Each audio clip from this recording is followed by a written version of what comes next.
That we really didn't want to do that again. And we also learned that the person with the clipboard held the most power. And if you're wondering how long you can just survive on adrenaline, coffee, and some stress, I found personally, again with no data, it was about 72 hours was about my cracking point. And after 72 hours, you definitely needed someone to help you.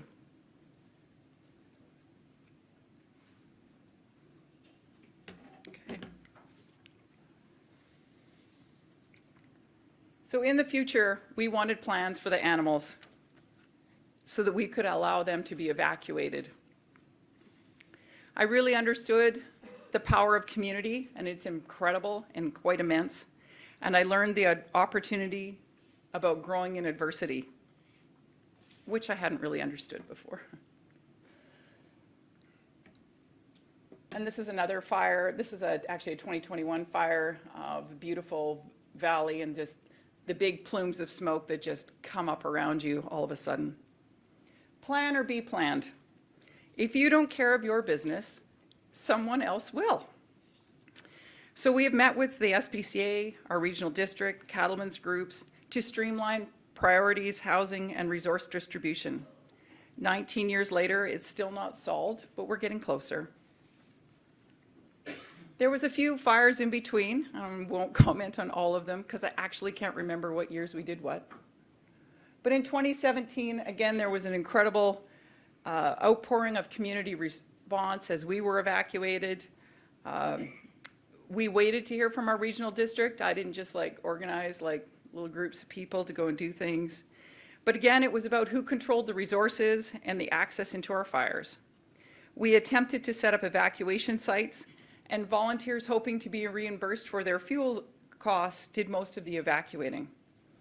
Housing and evacuations were more challenging that year as resources were both abundant and hoarded. We also didn't really understand which agencies were really going to be reimbursing all of us. And that's just a picture of two of the evacuees at one of my friends' houses.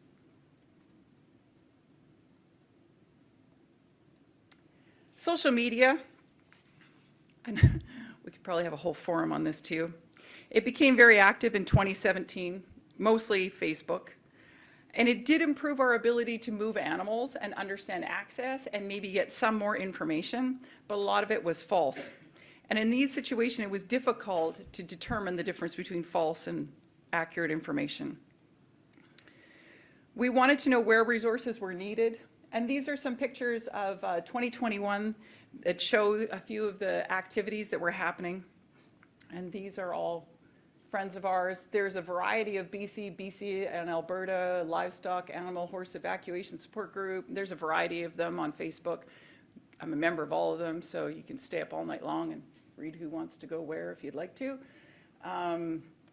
And then the really quite interesting story of August 18th of the one ranch that evacuated out most of their horses, and then another highway gets closed and you can't go back and get the rest. So social media. It gives a lot of power to what I'd like to call the crazies, which is not a very kind word, but they're kind of the renegades, and they're kind of taking control of some stuff, and they're providing some false information and a lot of fear. And these backseat drivers and armchair quarterbacks are also adding a little bit of extra judgment to how everybody is choosing to function, and that's a bit of a struggle to work around. But 2021 started off not exactly with a bang, but a heat dome. And it started off more aggressively than the previous years. Temperatures reached 48 degrees in areas that are often the hot spot in Canada, so we're used to being hot, but this received worldwide attention. And in a group that knows the risks of a hot, dry summer, we were pretty worried.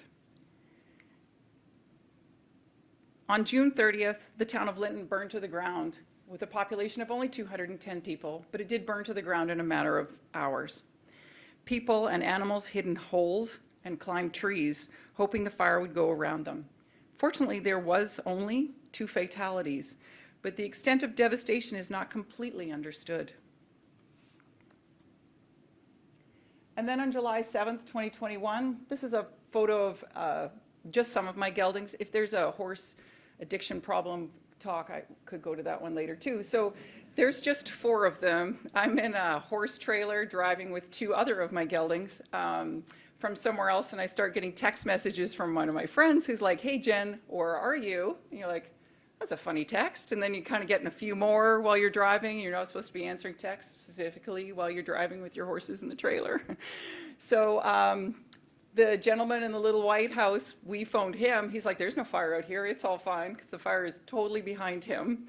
But we finally got some action on the fire. I am also extremely blessed in that I have 2 friends that work very high up at BC Wildfire in my communities. And I don't know if it was the timing of our fire or my super friends in high places or the fact that they caught this fire really early on. And this is the view of the fire from my mom's house. So we have property on 2 sides of that fire. But there was a lot of helicopter action. So before I even got home, most of the fire was actually contained. So this is just a view of the fire as it's put out, and you can see the fire retardant around it. The picture up above, that's our new pretty blue roof with the helicopter going above it. And then that's the hillside behind our house.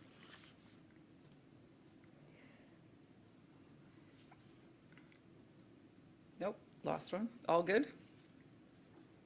It is incredibly exhilarating to have and watch people jump into action. Fortunately, the fire only reached 65 hectares. With the helicopters and panic, it was very much a hurry, hurry, hard, or as my kids like to call it, it was a grind time. Again, my MO was to flee and to save everybody, but fortunately everybody had already arrived and evacuated most of my horses by the time I reached home with 2 more.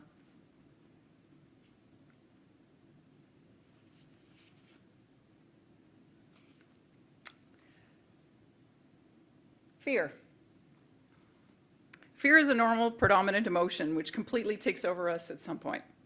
And in each of the most meditated, I said medicated, but I meant meditated, calm people who are rationally coping with everything, you get kind of afraid when everybody around you is freaking out. And from June 30th to the peak of the fire on August 18th, there was no real release from this stressful environment. Things were changing daily for many of my friends, families, and ranches. People that had evacuated when we said you should evacuate on alert and move to other places had those places go on alert and moved their animals again and again and again. And some nights at 2 in the morning we decided, you're going to have to stay there. We're not moving anymore. Heavy smoke had filled our valleys. And 2021 was terrifying in a very different way. We understood the routes, and the resources, but COVID had really helped us become a little bit more paranoid. And the fact that 50% of the fires are human caused and that a string of pyromaniac activity had left us pretty nervous. Add some social media factor and we were pretty stressed out. By August 18th, 2021, we were actually trapped. On evacuation, it means you need to get out now. And you should start to evacuate on alert. That's the only part of all of this that I can actually get for animals. When you're put on evacuation alert, you should probably start to move your animals. That's the only guiding rule I have at this point. But that night, there was actually nowhere left to go. And ironically, when I look at this picture now and I see the big fires and the little blue barn in between is our house, there's a lot less on fire than there isn't on fire, so that's actually a pretty good thing. You forget to see the space between things, and you forget to see that there is opportunities. But the access to barrier, even though that route looks open, was actually closed at that point. And south, we had started to have mudslides and a few other things had gone wrong. This is how precarious it is. A couple go on a date, and they are having not a very good time. So she says they need to leave the date quickly. He throws a lit barbecue into a running Dodge truck and starts driving down a highway. So eventually the truck catches on fire and we have another fire and another route closed. She's renamed Anonymous and I don't blame her, but this story I think blows the top off of all of it for me, is to throw a lit barbecue in the back of a truck and drive down a road in the middle of this season. So by August 18th, we're trapped. And you can also find this tip on Facebook that you should evacuate on alert. And this is the point of great surrender and acceptance.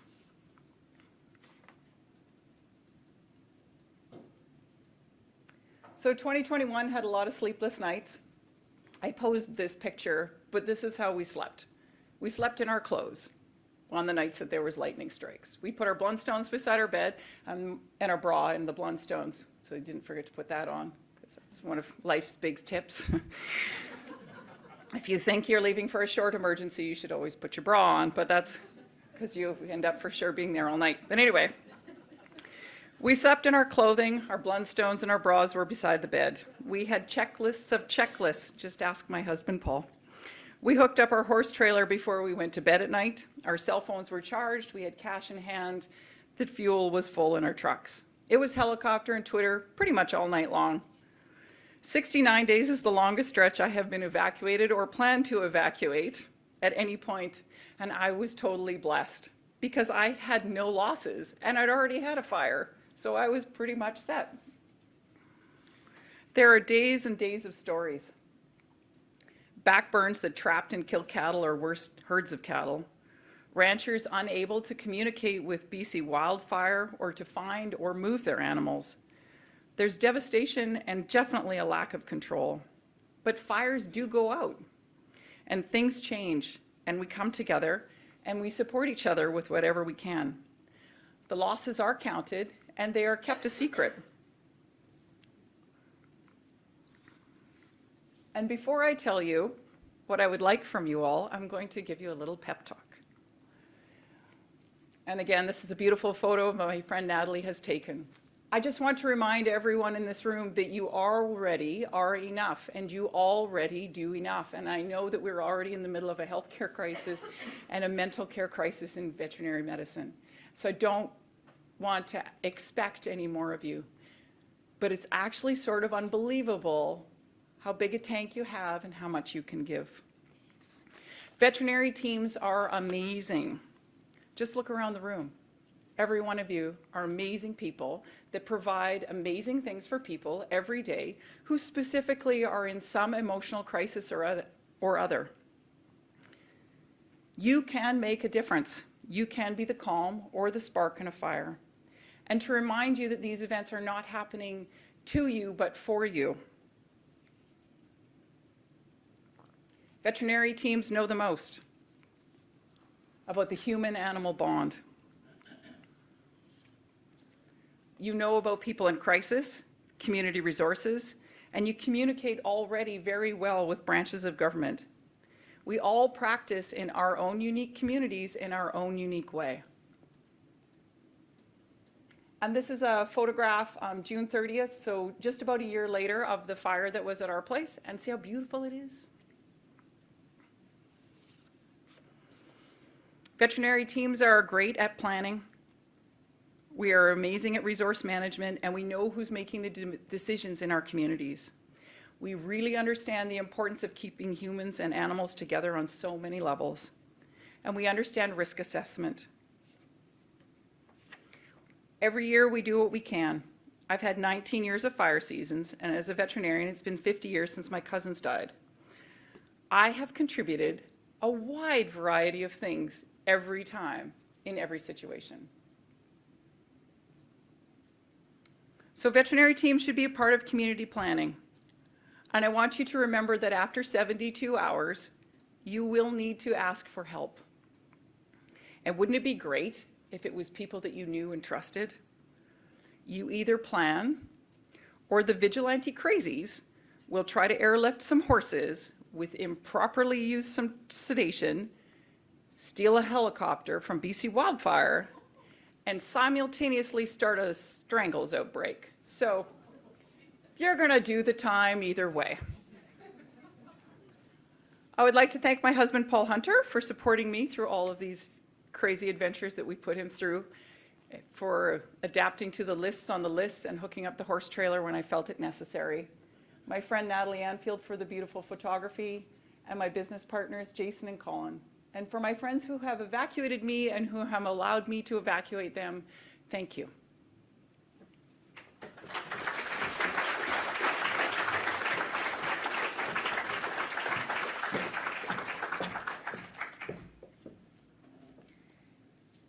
Thank you, Dr. Jackson. I'm sure I speak for all of us when I say that your optimism and uplifting words in the face of all of your incredible experiences are truly inspiring.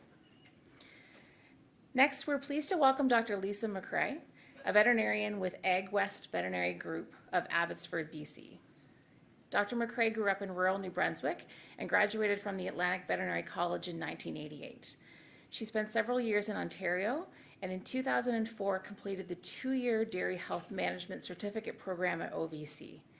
She joined the Ag West team as a veterinarian and co-owner in 2007. Dr. McCrae is a director and president of the Canadian Embryo Transfer Association. Most recently, she's been appointed as the CVMA's practicing veterinary representative to the Animal Care Technical Committee for Dairy Farmers of Canada Pro Action. Dr. McCrae will speak to us today on her experiences during the BC flood of 2021. Welcome, Dr. McCrae.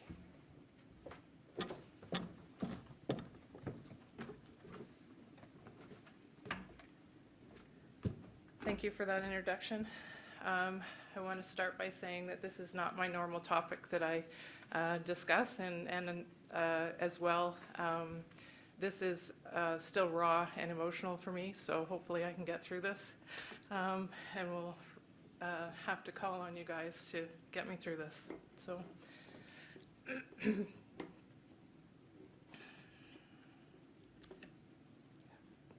first lesson, try to figure out how to turn the slides. 2021, I think, is going to have to go down in history as one of the worst years for BC farms. As Jennifer already talked about, the heat dome in June brought record temperatures. Normally in the interior, they do get 40+ degree weather. In the lower mainland, we got up to 49 degree weather that we normally aren't prepared for or normally don't get. We saw dairy farms have a 25% milk drop despite having fans and soakers in their barns. You literally, if it's 49 degrees outside, it's going to be 49 degrees inside the barn, and there was no rest for the cows for weeks on end. There was over 400,000 birds that died, which would account for about 16% of BC's total weekly allocation.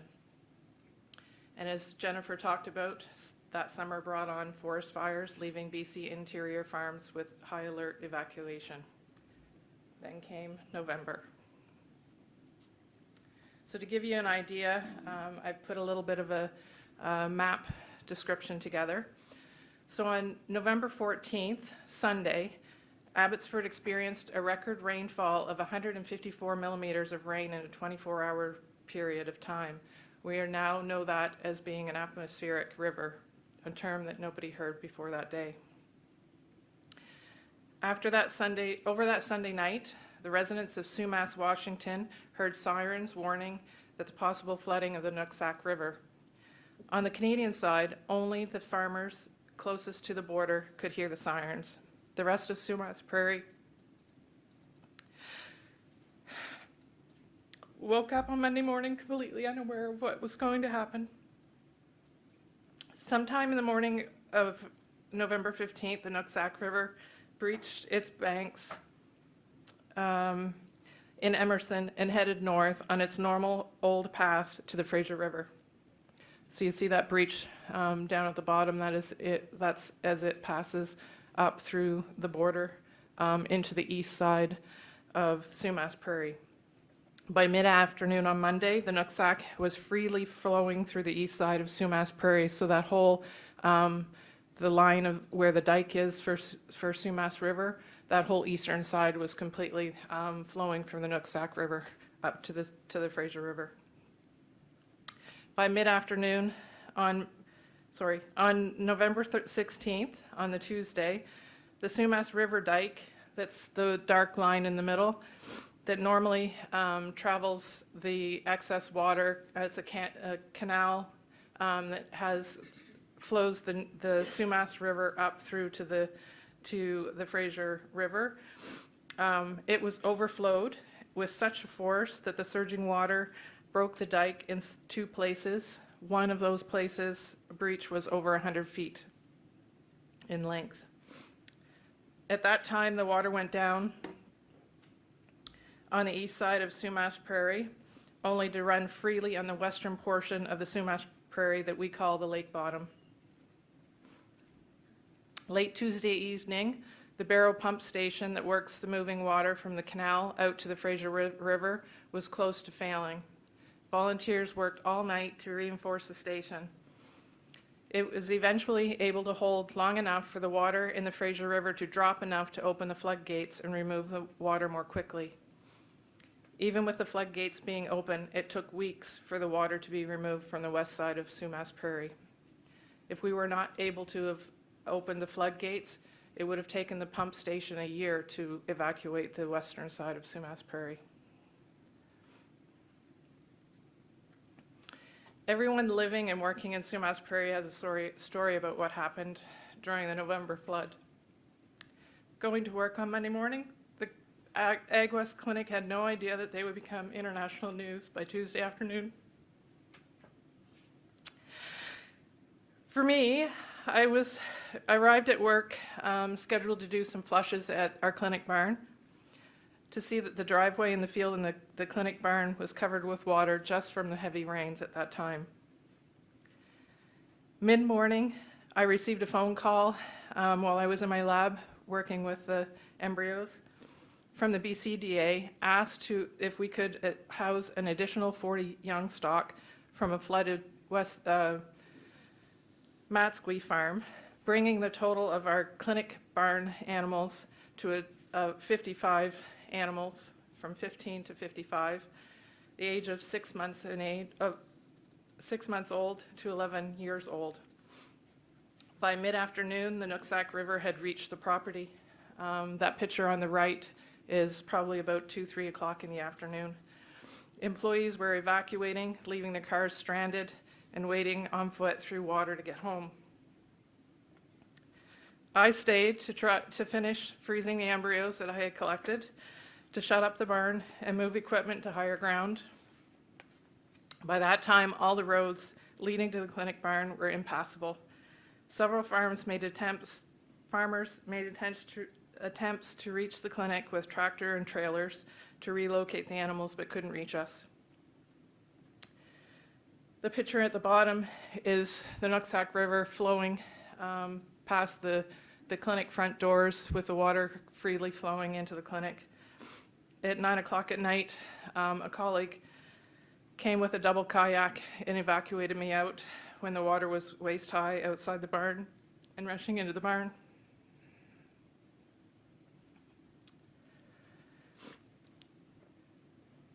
The next morning, we regrouped to try to see what we could do to get the animals out. The cameras had went down sometime during the night, so we really had no idea what we were going to find in the barn. As Jennifer alluded to, part of the issues when we're dealing with natural disaster is the jurisdictional political hoops that you have to jump through. We spent 2 hours on the phone trying to get clearance to go through the barricade to access this, to see whether or not what the situation was around the clinic. Eventually, we got a hold of the chief of police that was allowing us to go in just to see what we were going to do. By the time we got in close enough and realized what we had, so that's the picture on the left is one of my partners going in by kayak just to assess the situation. The chief of police had said that depending on what the dikes did, the Fraser River, the height of the Fraser River, and whether or not the pump station lasted, that there could be another 9 feet of water coming. So at that time, we decided to send Steve in to open up the barn and just let the cows out.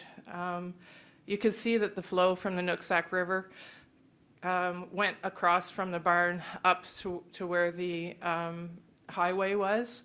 We were able to get trailers up on the highway. So the idea was that we were hoping that the water was high enough that the animals would want to swim, and the current would bring them up to the highway where we could load them up and move them out that way. Unfortunately, the water was about 3.5 feet, so they were still able to, most of them were still able to walk, so they kept circling the barn. So at that point, I started phoning every farmer I could think of that had a boat, a sea-doo, anything that we could do to try to get the animals to come up to where we could trailer them out. So yeah, we worked probably 5 or 6, 7 hours in cold water, 3.5, 4 feet. Many of us didn't have hip waders or anything. We just went in and did what we had to do. The girl at the bottom is our 11-year-old donor cow that was in the barn that swam out like a diva that she is. After spending 6 or 7 hours in freezing cold water, and at that time the dike had broken. It was 4 or 5 o'clock on Tuesday afternoon. The water had receded enough that we had a bit of a leeway up by the office building, so you can see at the bottom corner that we elected at that time.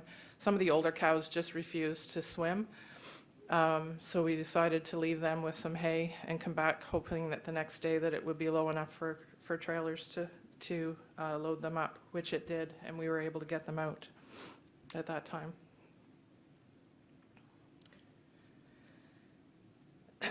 So the impact on the Ag West Clinic, both the clinic and the hospital barn were flooded. In the barn, there was 3.5 feet at the high water mark and 1 foot in the main clinic building. It was a challenge to divide our resources from rescuing the animals on those first 2 or 3 days and then relocating the entire clinic to higher ground, all while still servicing the rest of our clients that weren't affected by the flood. Clinic work vehicles were flooded and stranded on the property, making work difficult. One of our vets was working at the time in the Okanagan with the flooding and mudslides on the way, making it impossible for him to get down the normal way, so had to go across to Alberta, down through the States and back up through. We spent a lot of time trying to help the flood farms as well as the host farms that had taken in additional cattle. Road closures from the mudslides made emergency calls and routine herd health very difficult. Those of you that know the BC area, the only way with all the mudslides and the flooding from Princeton, Merritt, the Chilliwack, the highway between Abbotsford and Chilliwack, literally the only way to get from Vancouver, Abbotsford was the back way through Agassiz, which is normally farming community. Even though it was the roads were supposed to be closed to emergency vehicles only, it made our job 3 hours to get from one end of the practice to the other. So emergency calvings and things like that became very difficult. And you see pictures of what the barn and office look like down at the bottom. That was us relocating to one of my partner's garages with inventory and everything. Practiced there for 6 weeks until we were able to get at least back on site. We still are not in our clinic or in the barn. It still looks like that. So we were hodgepodging our clinic together still. What did it mean to the Sumas and BC dairy farms? When the flooding hit, the power and city water was shut off, leaving the farms having to run the parlors with generators and hauling water in tanker trucks for the cows. Milk trucks were unable to reach many of the farms for days to pick up the milk. Road closures meant farms in the interior lost milk as milk trucks couldn't access the processing plants in the mainland. There was 7.5 million liters of milk lost during the flooding season. Grain and feed trucks weren't able to reach the livestock farms and had to be deliver grain by helicopter. All the BC farms were asked to cut back on grain due to the inability to get the grain from the loading docks to the mills and out to the farms. This resulted in additional workload for the veterinarians. Farms that weren't affected by the flood still had, from the cutting their grain in half, experienced higher levels of ketosis and DAs, as well as undernourished calves. Once the dike broke, the water went into the lake bottom and cows were trapped in water for 24 to 48 hours. They had to be rescued by boat and tractors hauling trailers. Some were unable to be rescued at all. The boil advisory meant water had to be dumped until the water test passed, even if the milk truck could reach the farm, which was very disheartening for the farmers that struggled to fill that, milk their cows and fill the milk tank, only to have to dump it down the drain. In some cases, both the barns and their homes were flooded, so there was no relief from the disaster for long periods of time.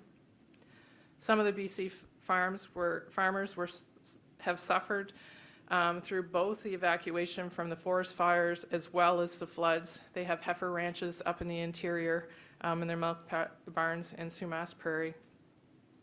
The surviving and rescued cows and calves had health issues after the flood. We saw pleural pneumonia in young calves, mastitis, and lameness in cows that were standing for days in water. There were also a couple of host farms that developed health issues due to overcrowding and having cattle commingling, going against biosecurity protocols.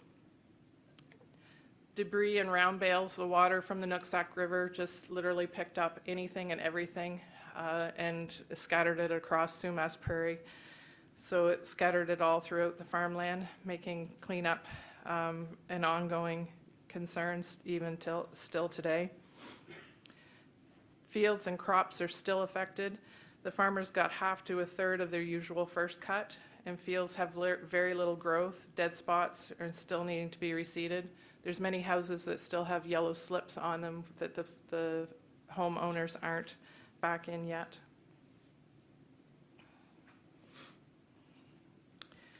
So a couple of lessons learned. The big lessons that I take away from the BC flood is there's nothing like the agricultural community in a crisis. They'll do whatever it takes to protect their animals.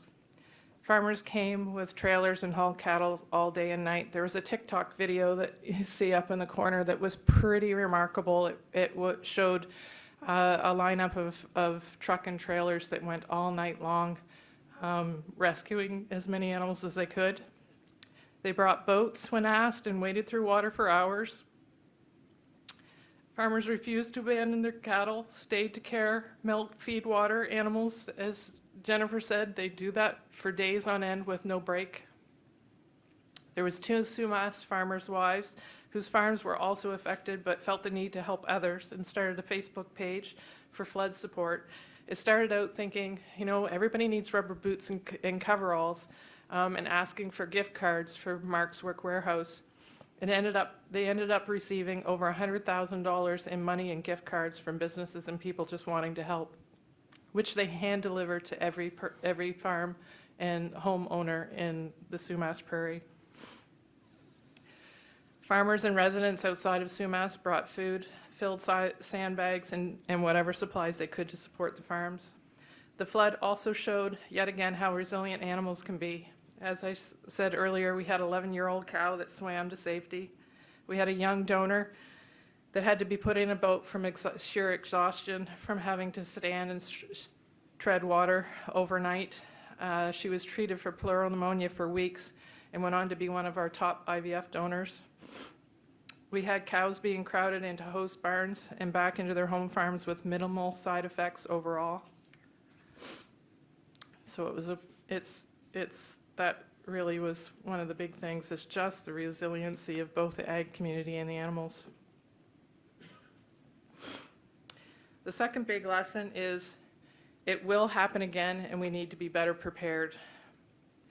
I'm going to preface this part as this is my opinion. I'm welcome the discussion over this, but I do not think that it's reasonable to think that relocating hundreds of animals and thousands of birds is practical, both physically and from a health and biosecurity aspect. There's also other feed and agricultural industries that are impacted even if we could relocate the animals. BC agricultural associations and the Ministry of Ag need to update emergency plan, and it needs to be reviewed on a more regular basis. The last flood in Sumas was in 1990. There's a lot of employee turnover within these bodies, and as well as a lot of change and growth within the agricultural industry during that time. So I would think that, you know, with every couple of years and with new employees, that we need to keep continually reviewing the plan for natural disasters. There needs to be a better form of communication to the residents and the farmers of the prairie or any area within the farming community. Sumas, Washington was warned by sirens Sunday night of the possible flooding, but nobody in Sumas Prairie on the Canadian side had any idea. The City of Abbotsford and the provincial and federal governments have had proposals for fixing and reinforcing the river dikes and upgrading the pump station since 2016 and have done nothing about it. If Sumas is going to stay as a large agricultural resource for BC and the rest of Canada, then they need to act on these proposals. I'd like to thank all of the vet associations and colleagues all across Canada and beyond that reached out to help. I know that the CVMA and the CVBC have veterinarians on standby and reserve wanting to come and help. It meant a lot, and we did actually use not so much physically them coming, but it helped when we were in the thick of things. As Jennifer says, you're just putting your head down and doing what you can. I reached out to some colleagues from away, reaching out to other people,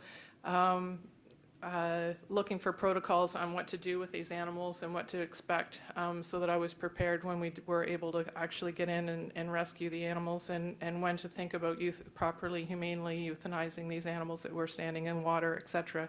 I used my colleagues from all across Canada to do that while I was in the thick of things, so I thank you guys for that. And I'd just like to thank you for the opportunity to participate in this panel.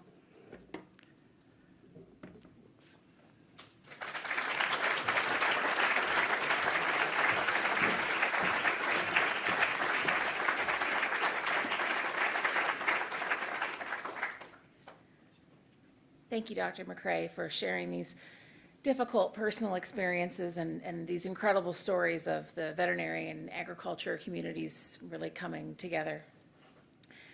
Our next speaker is joining us virtually from Victoria today. Mr. Jeff Urton is the Senior Director of Organizational Support at the BC Society for the Prevention of Cruelty to Animals, the BC SPCA. Jeff oversees leadership development, strategic planning, and member services for the organization. Jeff is a graduate of UBC in animal welfare science and has additional degrees in dialogue and negotiation from Simon Fraser and not-for-profit leadership from Stanford. Mr. Urton will speak to us today on the BC SPCA's emergency support services for evacuated animals. Welcome. Thank you very much. Just get my screen going here and make sure that it looks all right for all of you. Okay. So, well, thank you so much, and I just want to say welcome, hello from the other coast, and I appreciate the opportunity to be able to join in the conference virtually because I wasn't able to travel out to Halifax, but I do really, miss not having the opportunity to really be with you all. And I just want to take a moment to acknowledge, my admiration for your profession, particularly hearing the experiences just shared now. I really stand in admiration of everything the veterinarians do for animals and for communities, both, every day and particularly during these disasters. And, veterinarians and people who work in the sort of humane sector for SPCAs and other humane societies, we're nothing if not resourceful. We'll do whatever we can to address, whatever issues in front of us to make sure that animals don't suffer. And many times, at the expense of our own well-being. This, we are certainly, I would say overall, everyone who's been involved in these incidents over the last year, we're in a bit of a recovery phase right now, as we, let ourselves actually heal emotionally from the trauma that's been experienced through this, as we regroup and plan to look at, okay, we absolutely showed resilience and made it through this situation, and what can we change, in terms of our own operations and in terms of how government and communities, like these incredible farmers who, took every measure necessary to prevent the suffering of their animals. What can we all do to adapt as we move forward?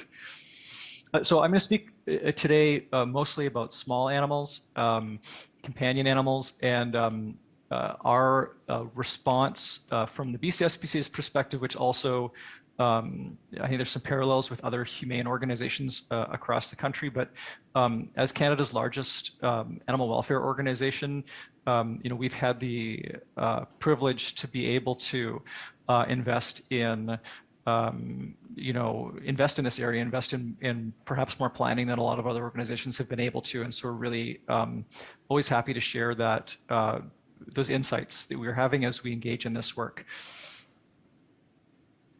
So there are a variety of services that we offer in these potential emergency and disaster situations. And this goes right from a local kind of emergency, like an apartment fire, straight up to the kinds of events that everyone's already been hearing about this afternoon. We offer support and guidance to evacuees for how to ensure that the needs of their animals are met. We offer pet food banks, which is a service that we offer oftentimes in partnership with the veterinary community in communities, and something we are able to continue to offer during evacuations when people are able to take their animals with them, but may have had to leave on short notice without pet supplies with them. So it's something we continue to offer through emergency response. We offer emergency boarding at our own facilities of animals to ensure that they are cared for while people are in sort of human evacuation housing, and animal rescue services, oftentimes behind the fire lines in collaboration with other agencies, and this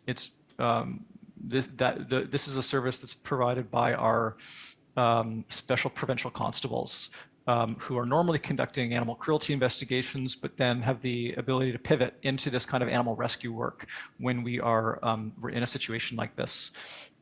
Similarly, stray animal unification is sort of a team approach for the organization, where in many cases you'll have animals that became stray during an evacuation, and we'll identify and locate those animals where we come across them, and we'll take care and custody of them until we can reunite them with their owner. So one thing that we've, as we've deepened our own understanding of this sector, out of necessity, coming primarily out of the 2017 fires, we realized, this is a problem with a new urgency. It's not going to go away. It's going to get worse, if anything, and we need to understand this better, and so that we can be more prepared in our response. What we came to understand was, all of our activity is in just one phase, or has been in just one phase of this whole cycle of emergency management. And so we would talk a lot about disaster response as what we do, when in fact, what we really should be talking about is emergency management, looking at the whole cycle.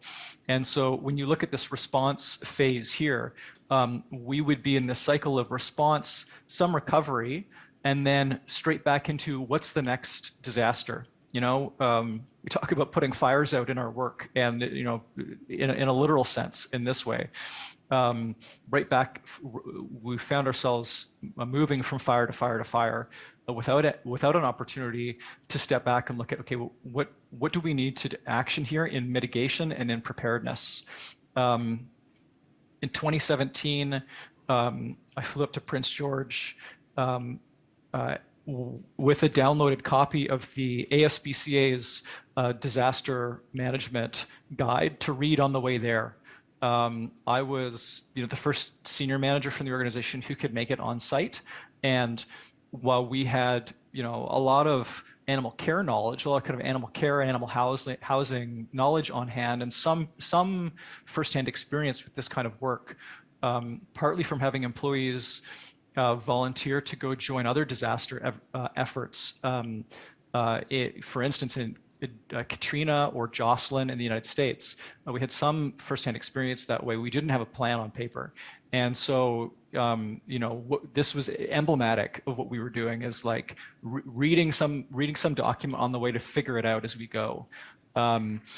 Again, resourceful, and I'll offer, not sustainable in the long run to continue to have to operate that way.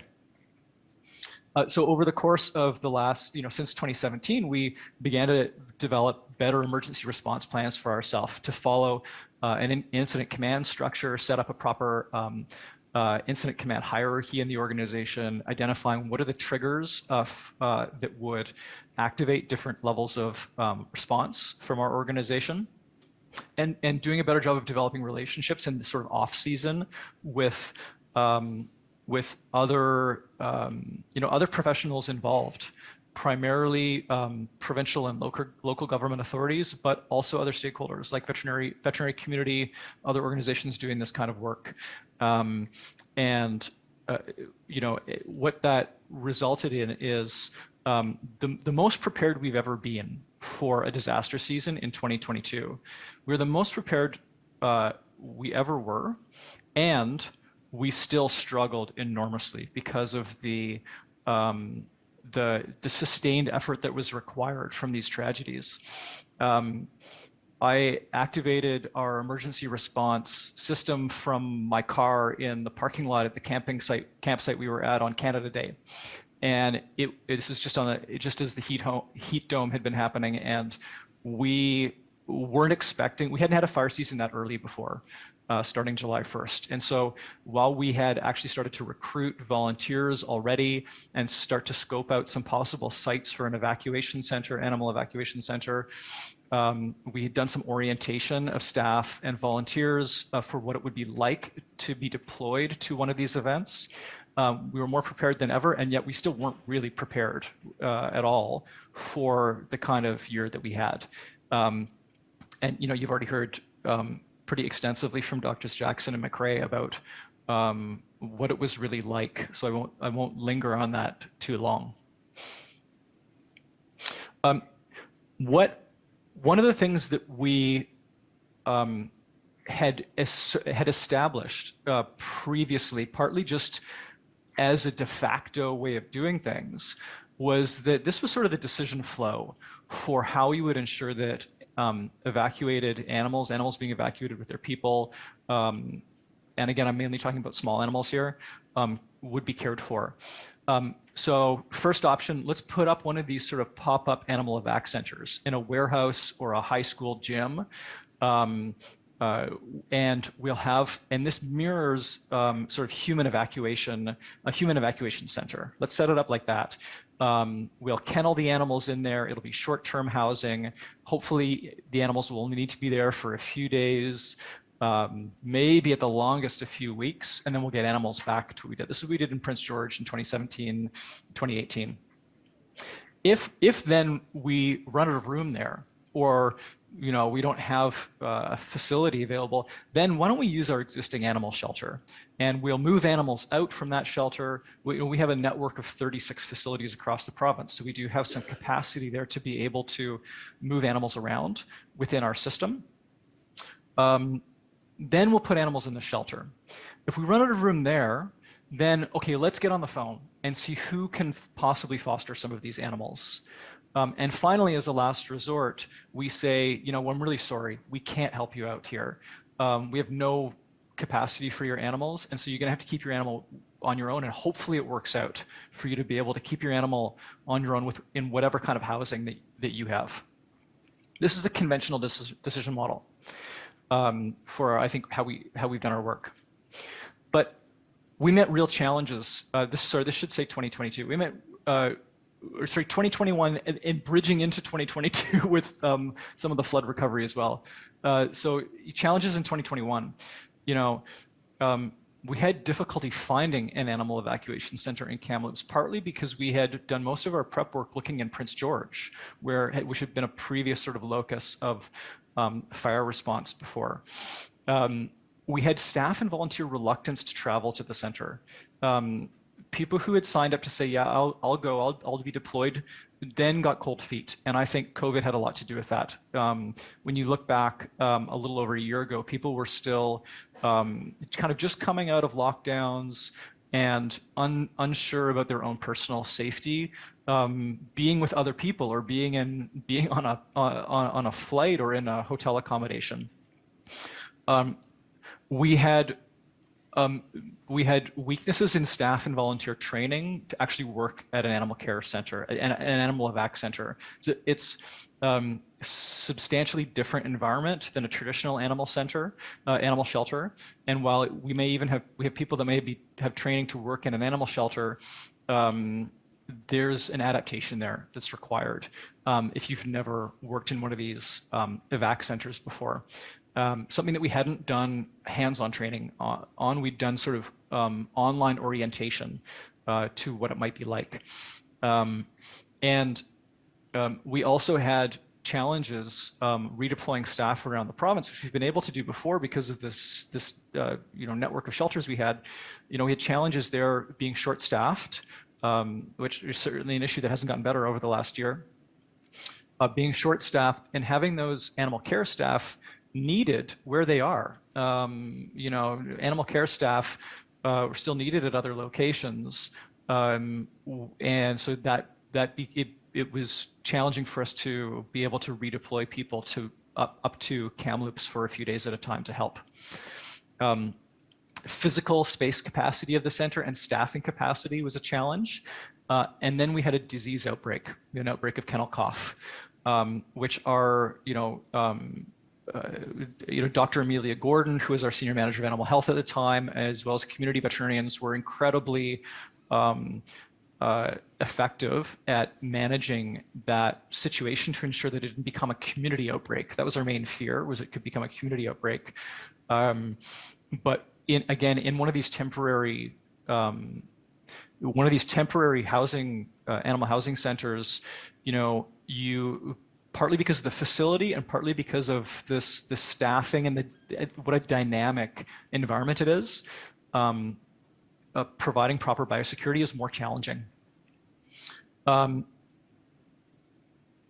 Identifying and onboarding experienced animal fosters was a challenge. We had people who wanted to help, but we didn't know if they were, they wouldn't have gone through the normal training on onboarding we'd have for fosters to ensure that they were going to be able to provide adequate care to the animals and that they were sort of suitable fosters, because a lot of the animals coming in from these properties might have been more challenging. We're talking about larger dogs, oftentimes with a lot more outside life experience, right? That we'd want to find a really good match for a foster for normally, but to do that quickly, it was challenging.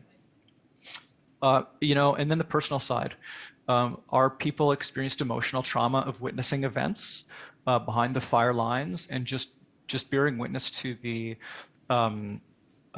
how the emotionally challenging times that all of these people and animals were going through, even the ones who were able to escape. And over time, particularly when when the flood hit, the emotional exhaustion of having to sustain our response for so long really took a toll on us. I had a meeting scheduled with our emergency response team to debrief the fire season, and we had to use that meeting as our initial response meeting for the floods. fortunately it worked out that we all had that time free in our calendars anyway, and we were planning to jump on the phone together, but we had to, put off our nicely planned debrief by months because of then needing to step up to support the flood response. So, we've been debriefing ourselves and looking at, what do we need to do differently here in the future? And there's been some paradigm shifts that we've certainly had over the course of this. This is our new decision model for how to make sure that evacuated animals get cared for.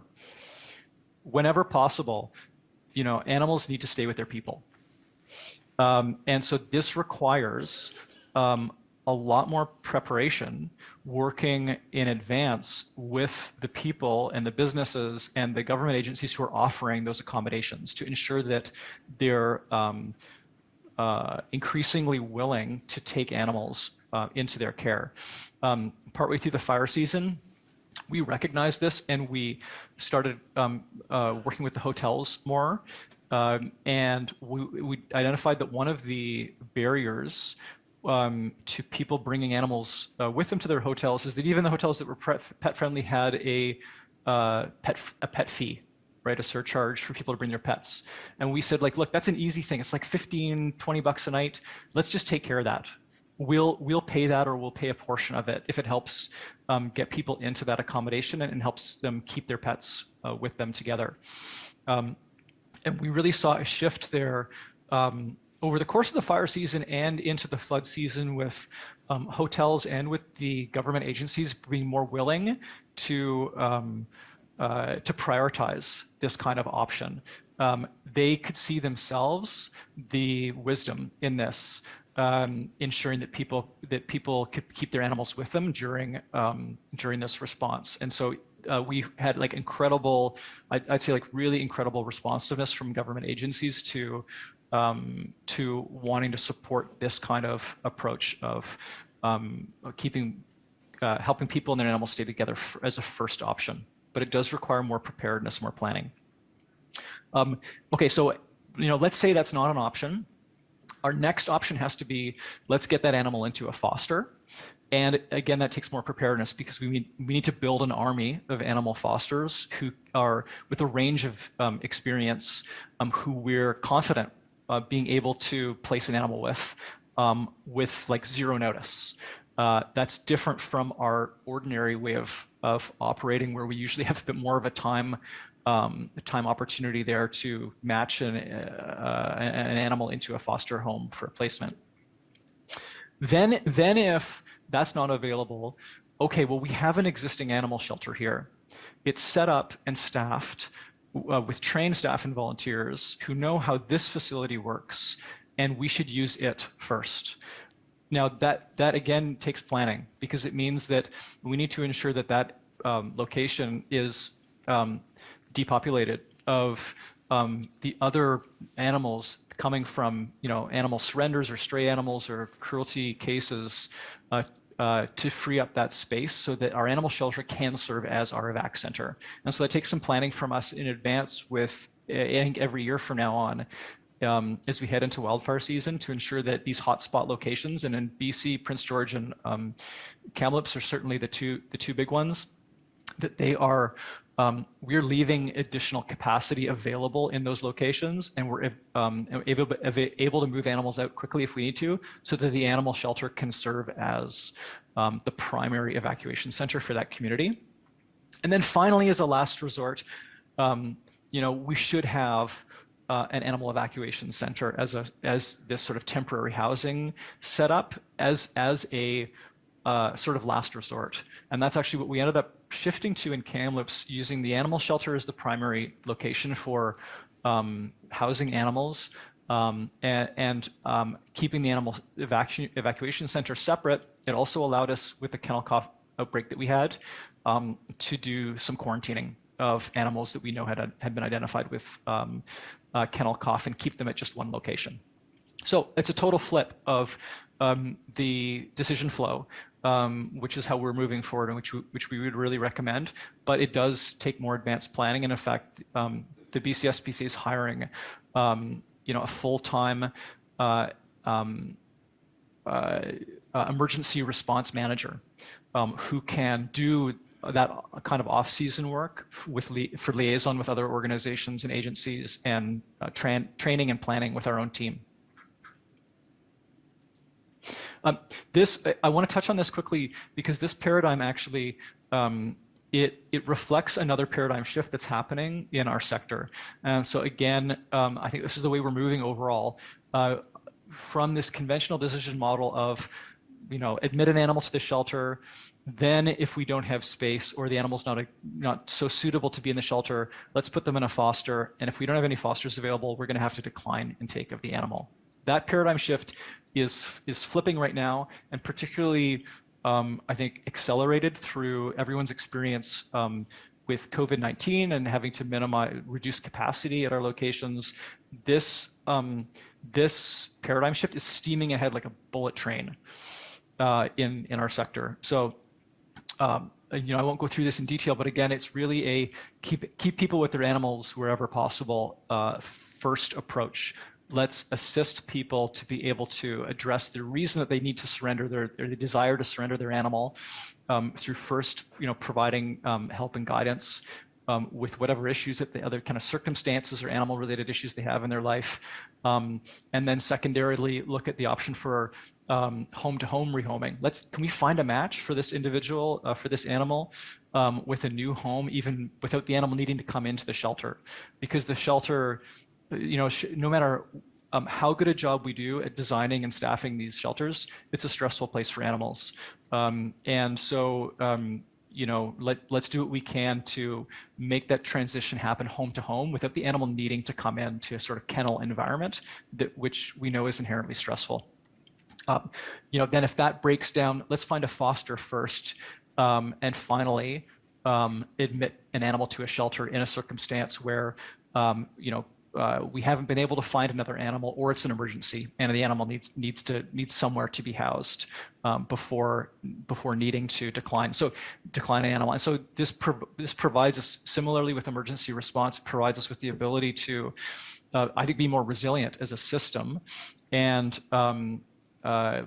create more options to ensure that animals are cared for with a minimized impact on the well-being of the animals themselves. And I think probably a minimized impact on the well-being of the people involved too. Many of these people don't really want to have to surrender their animals, but they're just under such a burden of whatever circumstance they're dealing with at the time.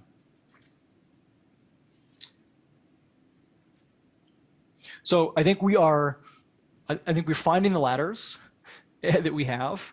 Maybe we're building better ladders to get out, and yet ultimately, we don't want the building to burn down. And I think that there are some additional steps that we need to be willing to consider as well, particularly related to this climate crisis that we're experiencing. And I'll say I think we can look at these things without needing for it to be a moral issue, because how I really like to look at this is it's just management of HVAC for the planet. We have a system that's dysregulated, and we need to regulate it. And there's some significant steps that we really need to take if we want to save the building.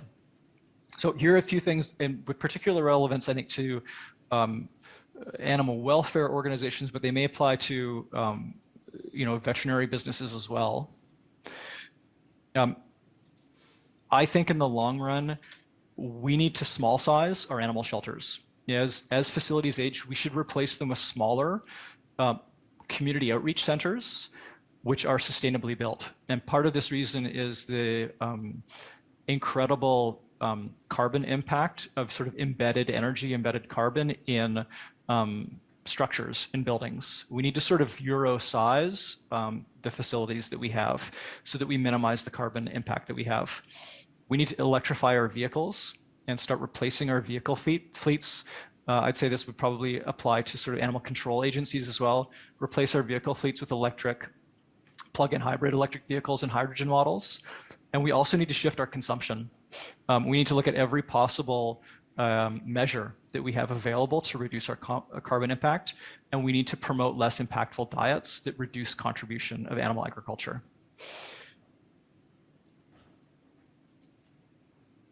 Thank you very much. I really appreciate the opportunity to share our experience here with you.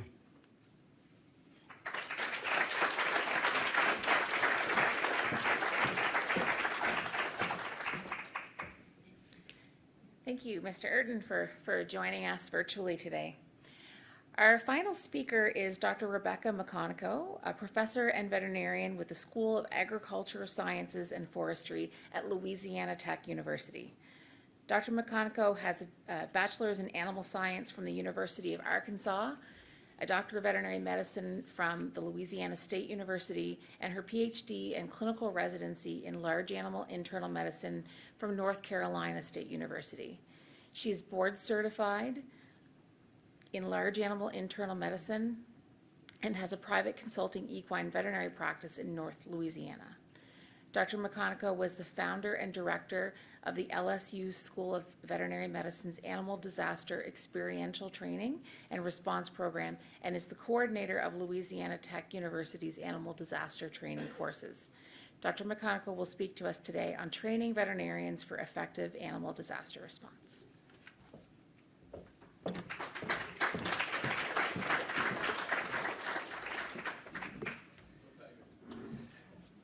Good afternoon. So excited to be here. I've never been to this part of the continent. So I want to talk about training veterinarians and how important that is. And I've heard lots of discussion and wonderful, compelling experiences shared today about where veterinarians fit in the community. And as much as you want to see the cavalry coming, it's going to be at the local level, and connecting with your community is what's so important. And so how am I an expert? It's where I live. I'm in Louisiana.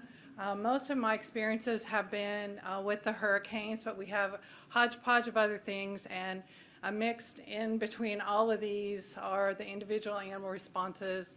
August 18th, 2021, you guys were knee-deep, and it was my daughter's birthday, and I got a phone call that a horse was down in the southern part of Jackson Parish, which is right next to Lincoln Parish, which is where I live. And so I was supposed to be going home to do the birthday celebration and all that, but I went and loaded up some webbing and found some firefighters, and we went and got a horse out of a ditch. We pulled him out with a forward lift or a forward assist. But he wouldn't get up. He'd been struggling. You know, they wait like 6 hours before then they call the veterinarian on, late in the day. And luckily, the horse was able to be pulled out of the ditch. It was storming. It was lightning. We had PPE. We were somewhat safe, but the owners are there trying to do this by themselves. So we called all the farmers from around, and it was like in Witness when everybody came out at the end and, came to help. But we got the horse out, but he wouldn't get up. And so we were in the middle of like a little forest or a little woods area. And so, you couldn't get a tractor in there. In Louisiana, we have lots of muddy surfaces, and especially when it's raining, and lots of roots all over. And so the horse was stuck, got him out, and he just lay there, and he did that whole flip up, flip down, flip up, flip down. Couldn't get him quiet, couldn't get him calm. And finally, they went and got a chainsaw to start cutting down the trees. As soon as they revved up that chainsaw, the horse got up. So just keep that in your back pocket for the next time you have a down horse. Anyhow, I was in Baton Rouge, Louisiana after Katrina with 20-some years now of experiences in Louisiana. Katrina still had to be the top one with those discussions that you guys are explaining. I was like, oh gosh, this is bringing back memories. Just some images you can't unsee. And so thankfully we have a lot of things that have come, some silver linings. We have the PETS Act that came about, which is in the United States federal legislation that basically requires any animal facility to have a disaster plan on record with the state. And so for us, well, every state. And so for us, it could even be, we don't have a plan, but we have animals. So it's a way to keep track of where the animals are. We had hurricanes Gustav and Ike, and Gustav, and I won't go into all the great details, but we had a third of the houses in my neighborhood had trees on top of them. And so when you get into that whole, what are the core competencies that a veterinarian needs to have? You got to at least have your availability. You don't need, a tree on your house and then you're going to go try to save, the other animals in the community. So you have to be available. So many things that come about, and I'll get to that in a second. We had the Gulf oil spill, and I'll tell you, having that occurred in April, so coming into May, into school. I was at the LSU School of Vet Med. That BP oil spill supplied a good number of veterinary students some amazing experiential learning they'll never forget, and some great tools for learning because they were paid $250 a day to help with the oiled wildlife response. And so we were a part of that with helping organize that sort of response. So lots of different things. So many of the principles of disaster response can be applied to the local individual animal situation all the way up to the Katrina types. In fact, the war in Ukraine right now, there's a lot of things obviously going on over there. Many of those principles that you learn day to day in your own community are being applied over there, obviously with a different scale of response. Anyway, we've got the heat now going on down there. Y'all are going to be having that up here most likely, continued. It's not a matter of if, it's a matter of when it's going to happen. And so everybody learning the skills they can to participate where they can is so important. So I wanted to give a big plug to what the AVMA is doing right now. And we have in place a new situation where we have a certificate that's veterinarians and others will be able to be a certified veterinary first responder, well, veterinarians. And these are the core competencies, and I know it's tiny writing. I just want to go through them really somewhat quickly. The first couple are basically an individual response. So you have to have a personal plan. If you're a caregiver, if you have animals at home, if you have a farm, you need to have a personal plan so that then you can help your community. You need to know what your role is in your community and that you have a role. And veterinarians, I've heard this mentioned already several times, are leaders in the community. Whether you want to be one of those types of people, most of us are introverts. I'm kind of in the middle. But a lot of veterinarians are introverts. They don't like being in the limelight. They can do things on their own.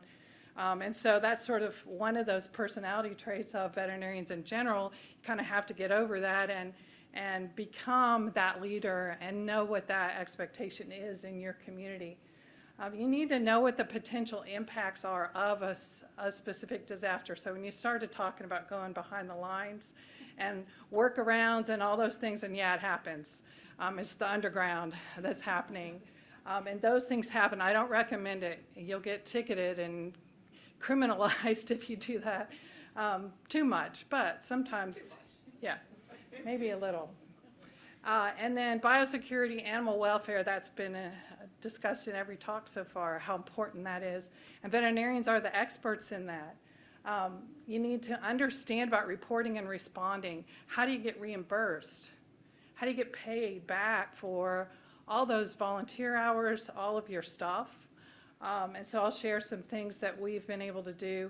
And then another thing that's been discussed a lot is humane euthanasia, how to do that. And we as veterinarians have learned that in veterinary school. And although maybe not for the 400,000 birds and those sorts of things, but there are people that are experts in that, knowing that that is an end that needs to be, you need to know who to talk to for that and know that there are plans for that.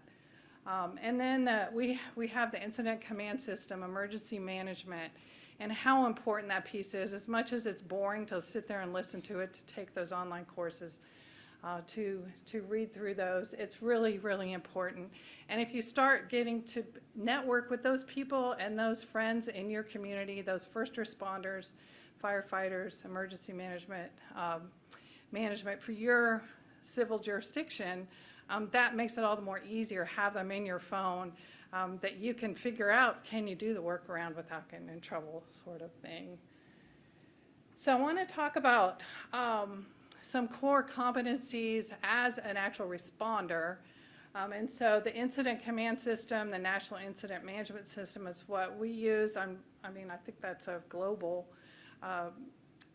structure, and how important that is. And as a responder, as a veterinarian, understanding that whole process and knowing where you fit. It's basically who's paying for the stuff, who's getting the stuff, who's doing the stuff, and then the planning in between. So that's kind of it in a nutshell. And also, you're not in charge, and don't talk to the media. Those are the other two things that are really important. Also, having veterinarians as the local ground zero, people that can do assessments. You're connected. How many of y'all have your clients in your cell phone? And you can get that information firsthand instead of having to wait a week for a response team to be flown in or come in. And then, by then, things have progressed so far that things can't be repaired. Working with human first responders is so important. And then having a basic knowledge of animal first aid and triage, the respiratory, pulse, pressure, pulse rate, and then the neurologic status of a patient, which we all, even though it has letters that go with it, we all do that daily when we assess a patient. But keying in on those specific entities. I already had mentioned biosecurity and biosafety and safety in general. Having a knowledge of technical ropes. I love ropes. I'm not good at ropes. I'm going to have that firefighter's number in my pocket, or the cowboy that works at our farm, have them to do the ropes. I can do that. If you don't know a knot, tie a lot, is kind of my routine. We also have some great tools, physical tools now for learning technical large animal emergency response. So that picture down there in that right-hand section, we're actually using teaching horses at LSU on the levee. On that day, they picked the fattest ones for us. But if you put this picture up on social media and you say you're doing a training session, that doesn't really fly well with people these days. So we have the dummy horses now, the mannequins. They weigh about 750 to 800 pounds. And they give you an opportunity to stop and discuss the different training procedures and things to be able to implement the sideways drag or the forward assist, et cetera.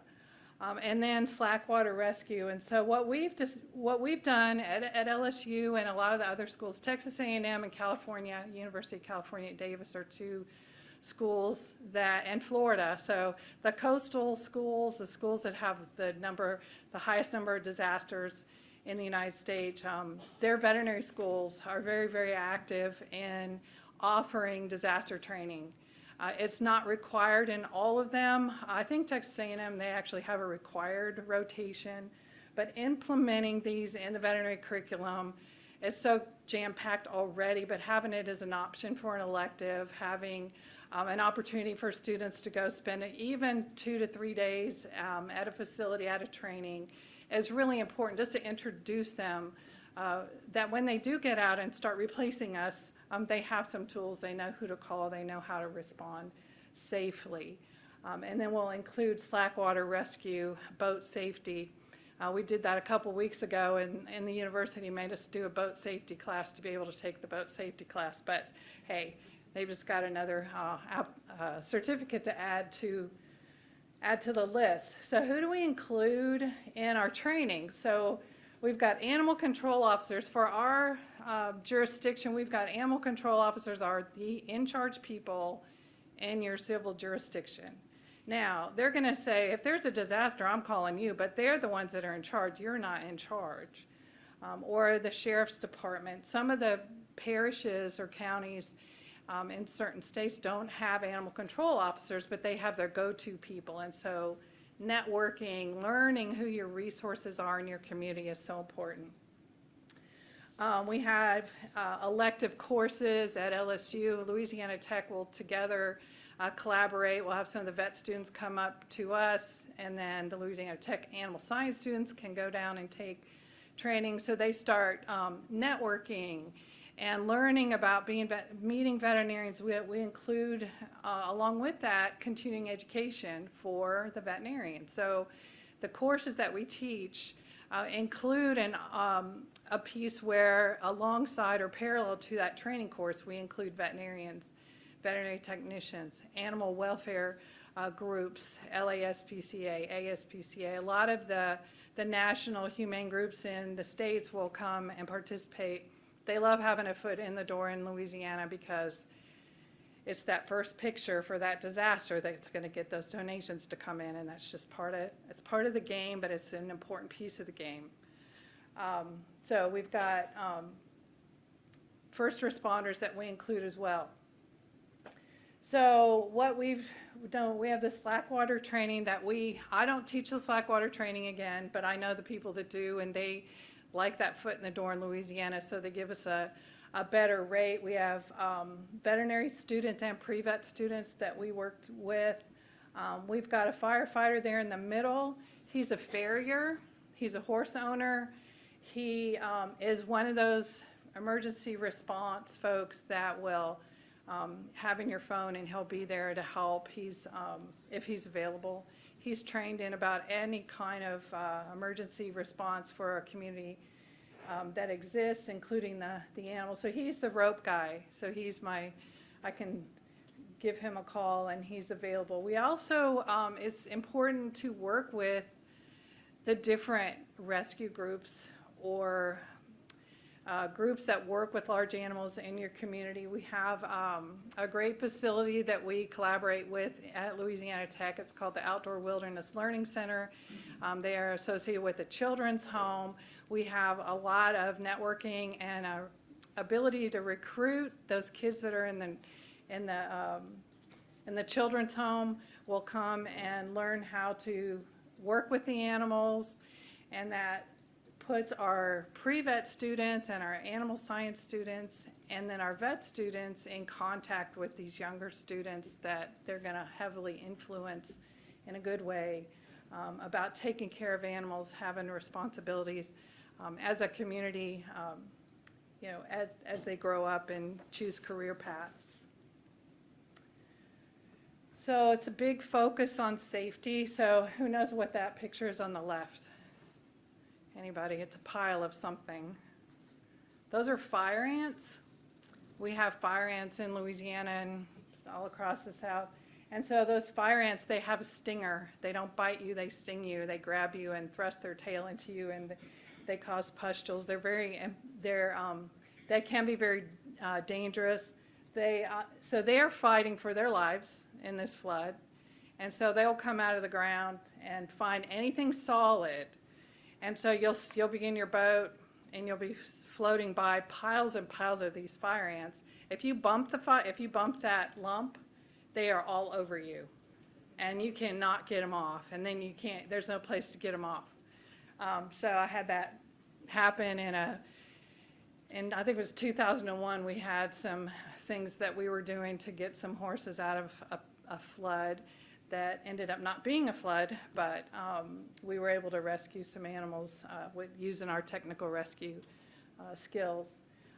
That picture in the middle is a horse that we pulled out about a week into it in recovery after Hurricane Isaac down south of New Orleans.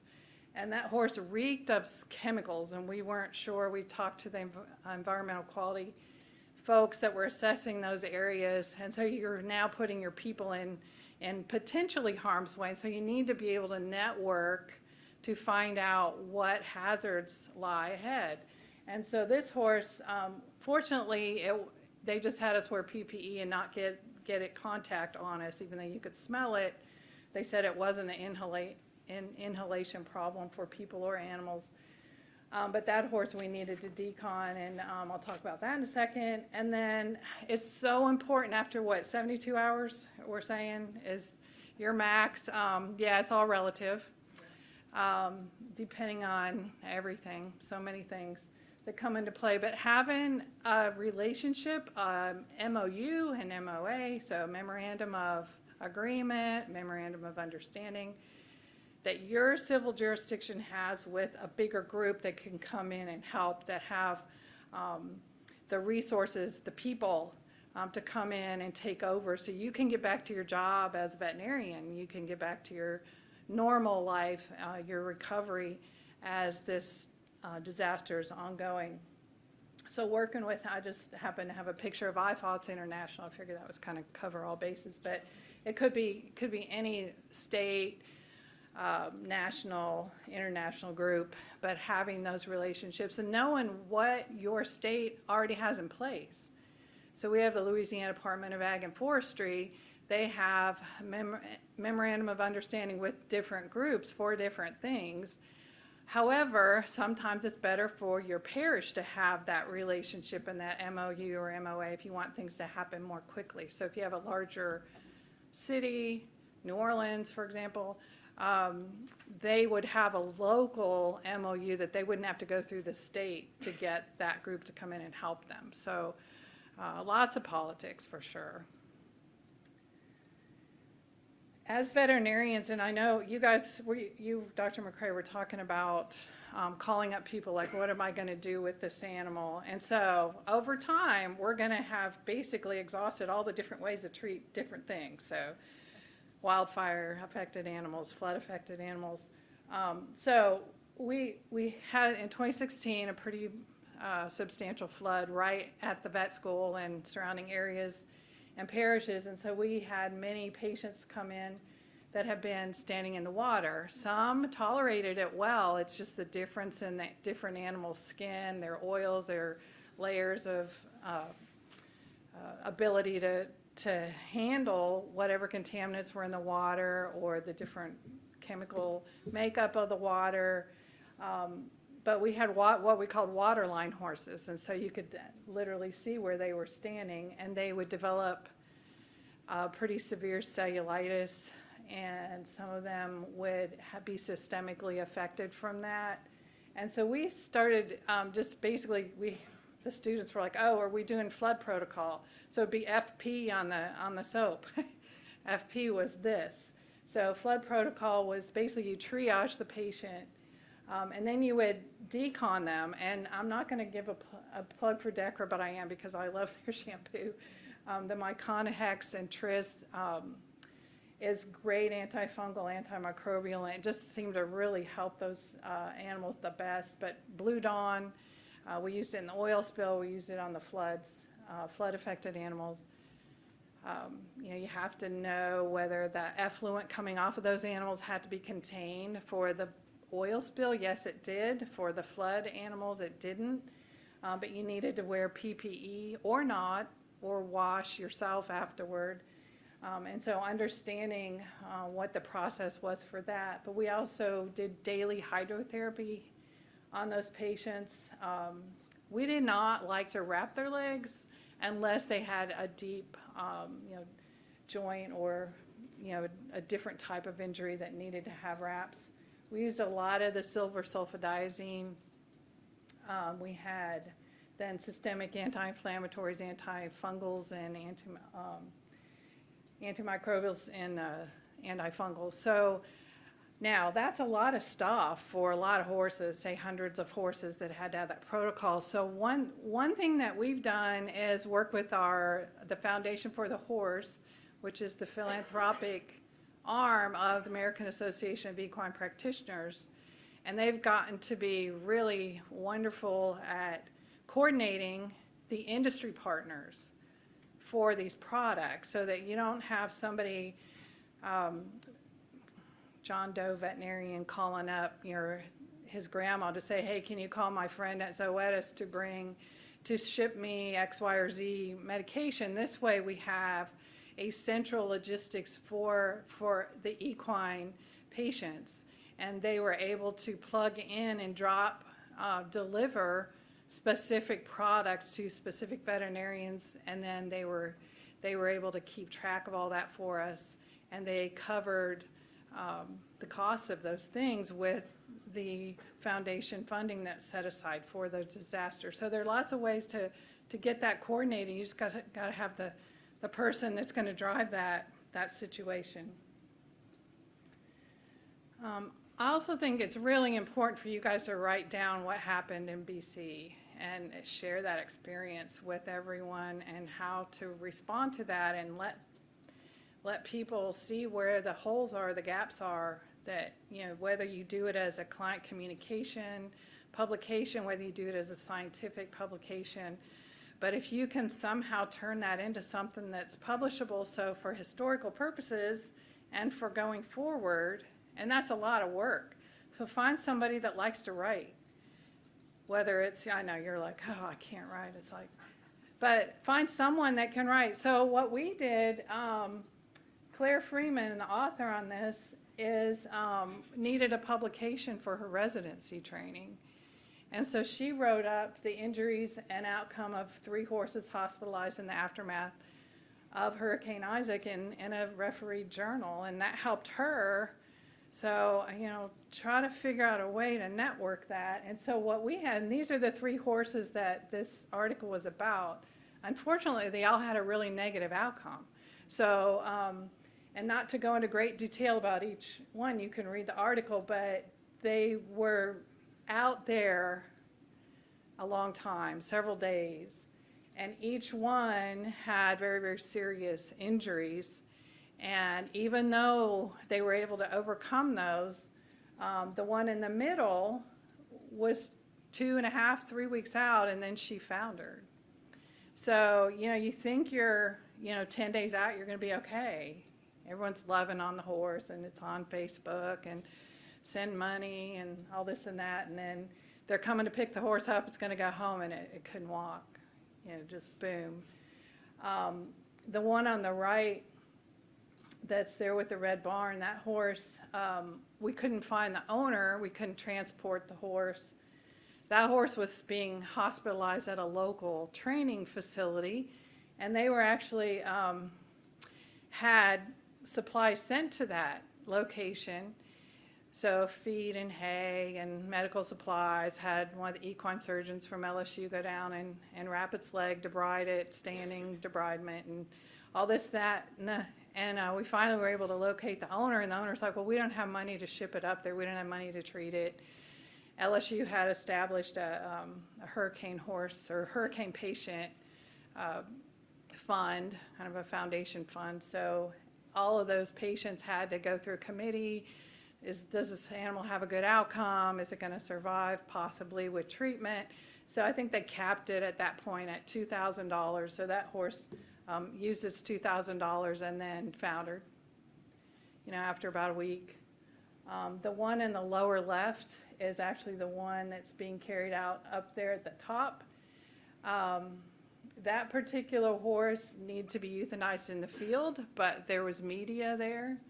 There were a lot of people watching that horse be hauled out. The owner was in the newspaper and on video, and so for those reasons, the decision was made to bring the horse out, bring it up to the teaching hospital and assess it, and that's him being assessed there in a parking lot. That horse had fungus in its brain and in its lungs, so it had aspirated a lot of the storm debris and things that are out there in the floods. And that horse basically was euthanized as it was having a seizure. So that was one of those, when you did triage, it was going to get the one where it wasn't going to survive, but it survived up till it got to the basic triage at the teaching hospital. And so anyway, so we wrote those up, just not that every horse that's out there 7 days needs to be euthanized, I'm not saying that, but just that that's a consideration when there is an animal that's been out there for such a long time, that even though you may be able to, conquer and heal, and that animal's able to survive for that length of time, shows positive improvement, that you can lose them. So getting that information out there, I think, really helps people tremendously. We wrote up the response to Katrina. It's like embarrassing to go back and read that thing because you're just like, oh, why did we do that? Why did we say we did that? But you know, you learn from those things. We published the flood injury in horses. We attend a lot of different meetings. A lot of the different humane groups are participating in these, and it's just so important to get the words out, the messages out, so everybody can benefit from the situations that others have gone through, as they're very similar. So we have a document and that we update every year. So it's basically a livestock emergency handbook for disasters. And so if anybody wants a copy of the Word doc, I'm happy to share it with anybody, as long as you kind of just give us a plug there at the end and the references. And it's got everything from, you know, how to put a shelter together, how to, you know, it's for owners really, but how to feed sheep and how to do isolation and how to map out a shelter area, et cetera. So it also has where to get stuff in your state, who to contact, and lots of references and things. So it's just a little manual that we send out about this time of year every year ahead of hurricane season, and that's just one of the excerpts about how to feed horses during disasters. And how important it is that we need to save the animals, because saving the animals are going to save the people's lives, and that's really the bottom line. And this is another individual animal save. You see a horse there on that boat. You see how deep, how it's slanted into the water. So this group, there's the owner in the pink fleece. There's a veterinary team, and there's animal control officers. And what you don't see are the Department of Wildlife and Fisheries, people that are patrolling and escorting us as we leave. And we're having to duck under bridges because the water's rising, and we actually got shot at. Or shot because we're making a wake. And so people were at their homes along the river, and they weren't shooting at us, but they were shooting to make sure that we didn't go over a certain miles per hour on the river, because it splashed water up into their homes. And so the Wildlife and Fisheries. So, I mean, there's so many things. I'm going to go back real quick, because that top left, so that's a picture of a swamp buggy. It's owned by, you can see on there a little bit, Entergy, so an energy company. And we didn't just commandeer that. The person was there and we had permission. As they were bringing that horse out, that swamp buggy started tilting. And the horse is not sedated, the horse is that debilitated. But the whole crew, as they were bringing that horse out about a quarter of a mile, it was almost like sailing. You had to all get on one side. So it was really dangerous. I wasn't there, but I heard it described. I always learn about these things after the fact. But that was a really dangerous situation. If that horse had toppled over, people could have been crushed. So, I mean, these are not things that you need to be risking your life for. Sometimes you don't know you're risking your life. You just don't. And so having the people you can call and that can work with your team, work on your team, so that you can be as absolutely safe as possible and not have to do those 72-hour days. And so I encourage everybody to try to get as much training. I encourage the veterinary schools to somehow offer this kind of training. The AAEP Education Committee is going to start, hopefully, including, you know, they sponsor trainings at the veterinary schools to train the students to do farriery and I think dental labs, and they're going to add disaster response for technical large animal training. So just encourage the veterinary schools to continue to try to incorporate as much as they can to train our future veterinarians and the current veterinarians, and working together, working with animal response. So okay. And so I think we have a break before we do questions, but I appreciate y'all's attention, and I wish y'all the best. So that's all.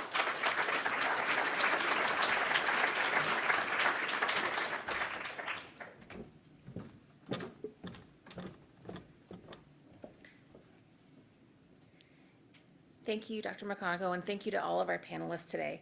We will now take a very brief break in attempts to get back on schedule and have some time for questions with our panelists. So Shane's giving me this signal, so I'm going to say 5 minutes, and we will see everyone back very soon. Welcome back, everyone. We'll begin our panel session this afternoon with a few words from our sponsors, followed by a brief overview of the Canadian Veterinary Reserve from our CEO of the CVMA, Dr. Joost Amrin. So first up from Hills here. So thank you, Hills, for being a sponsor this afternoon.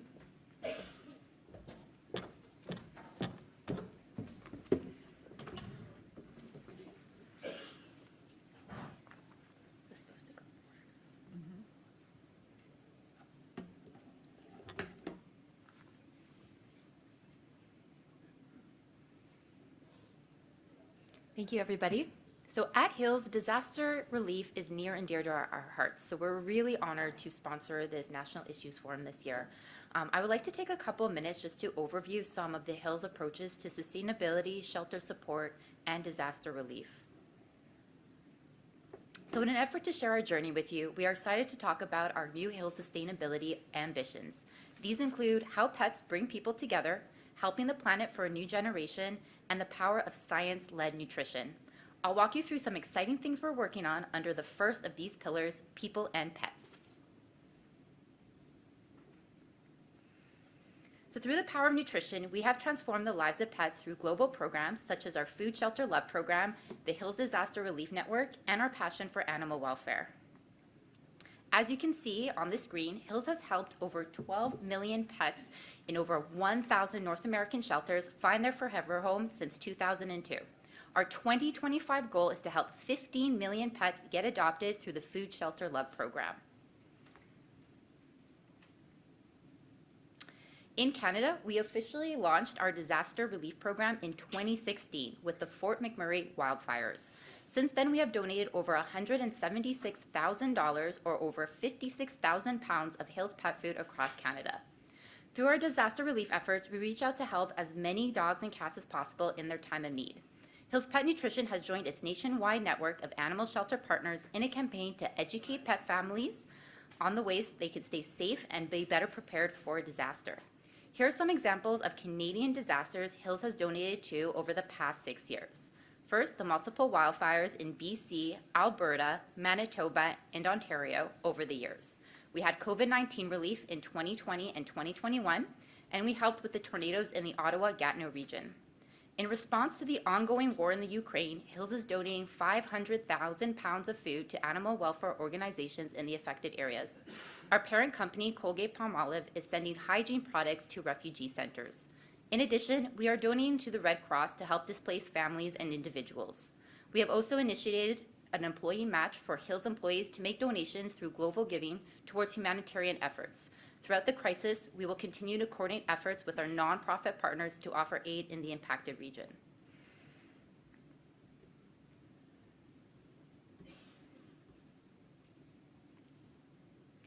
Hills is more than just a company, it's a mission. We really want to lengthen and enrich the lives of people and their pets through quality nutrition. So we thank you for your ongoing support.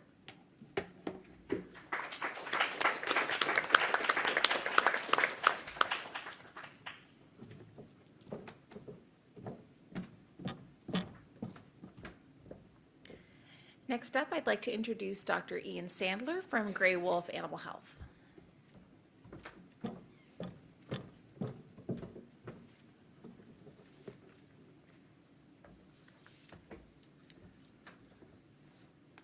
Good afternoon. My name is Dr. Ian Sandler, and I'm delighted to be addressing all of you here today.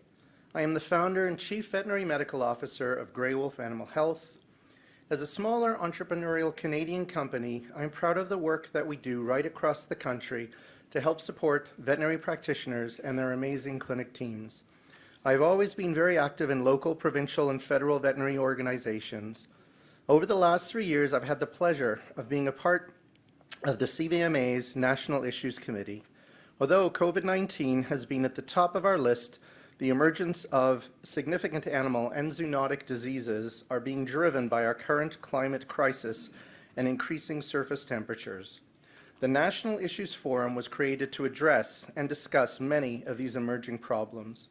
Global warming and climate change are not new topics, but the devastation we are seeing on a yearly basis is substantial. The destructive fires and flooding that we are witnessing are becoming more frequent than ever before. How we as professionals and a country start to address these issues will be key to the success of us helping to manage them. Veterinary practices, industry, and even our distributors need to continuously address how our day-to-day activities impact our local communities and the world. The concept to think globally but act locally is key to all of us working to focus on many of the issues that are now facing populations right across the world. The CVMA has always taken a national approach and looks at Canada as a global community working tirelessly with all levels of government and key stakeholder groups. Grey Wolf Animal Health is an animal health and wellness company committed to improving the quality of life of the animals and those who care for them. We are focused on identifying and bringing to market products that will fill an unmet need in the animal health industry. We strive to make a positive impact on the communities and clinics we serve. During the flooding last year in BC, we coordinated with AVP and WDDC to ensure our products would be accessible to clinics right across BC, especially those cut off from flooding. We've also donated thousands of pounds of freeze-dry diet to the BC SPCA to support those in crisis from the wildfires and floods. To the panelists in front of me, I would just say thank you for your resilience, tenacity, care for your patients, and the love of the land that we all live on. I think your work is a testament to so much of we as veterinarians hold very close to our hearts. So thank you for all that you have done.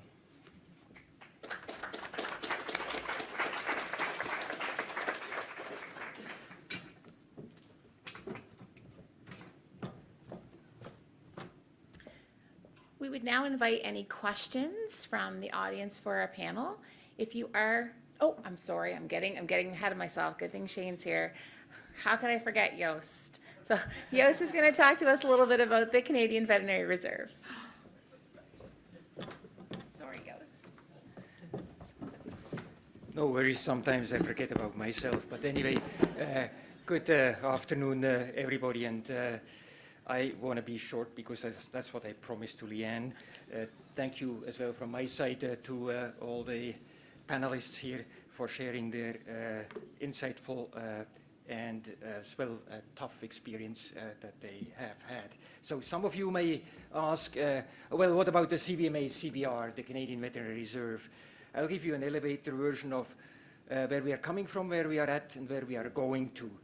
So some of you know the CVR has been established in 2006 as a result of a broad stakeholder meeting in partnership between the CFIA and the CVMA.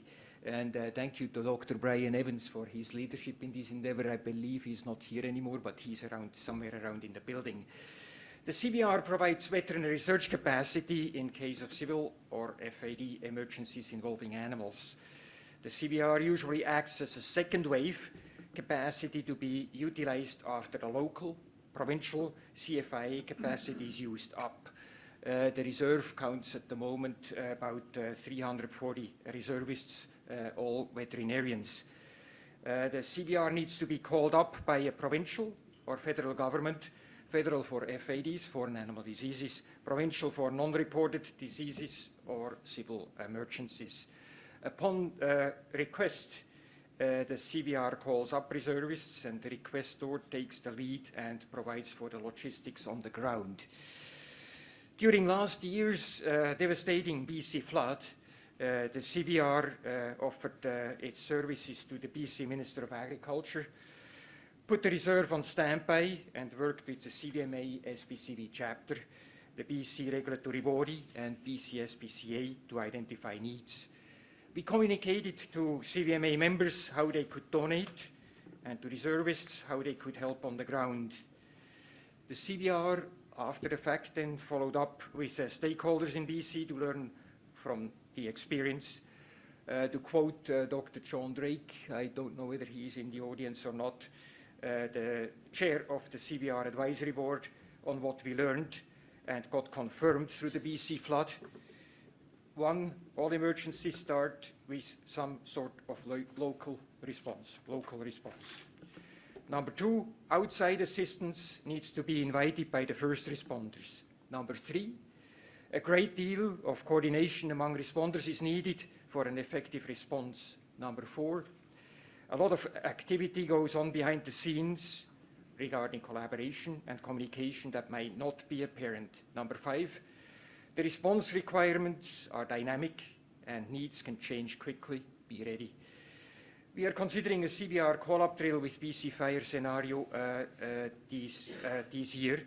The reserve has been twice on standby for BC wildfires a number of years ago, but not called up. During a recent meeting with the CFIA president, the CFIA president agreed to a CFIA CVR collaboration in a CVR call-up drill later this year in the context of ASF, African swine fever, which is a little bit a different context. What are we learning? End of 2019, CVR met with provincial and federal stakeholders to discuss their needs, and on March 31st, just about when COVID hit, we delivered to the CFIA at this time, the funder of the CVR, a report, CVR, a plan forward. And I could talk probably about that for an hour or so, but I'm looking at Leanne there, and I better move ahead.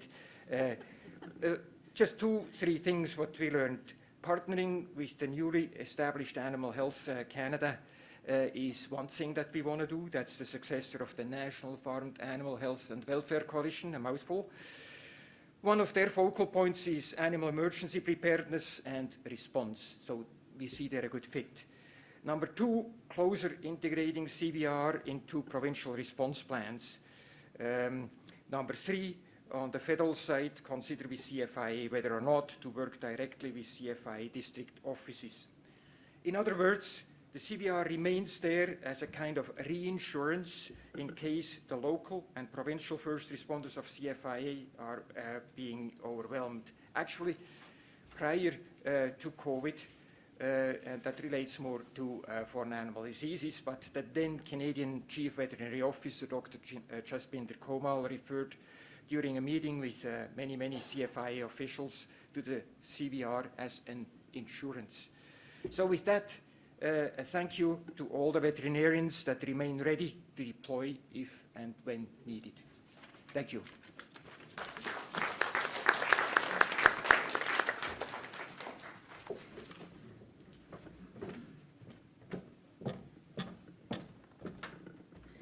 Thank you, Joost. So now, if we have any questions from the audience for our panel, we'd be pleased to take those. If any of you are joining us virtually and have any questions this afternoon, you can submit those questions virtually as well, and we'll get those to our panel.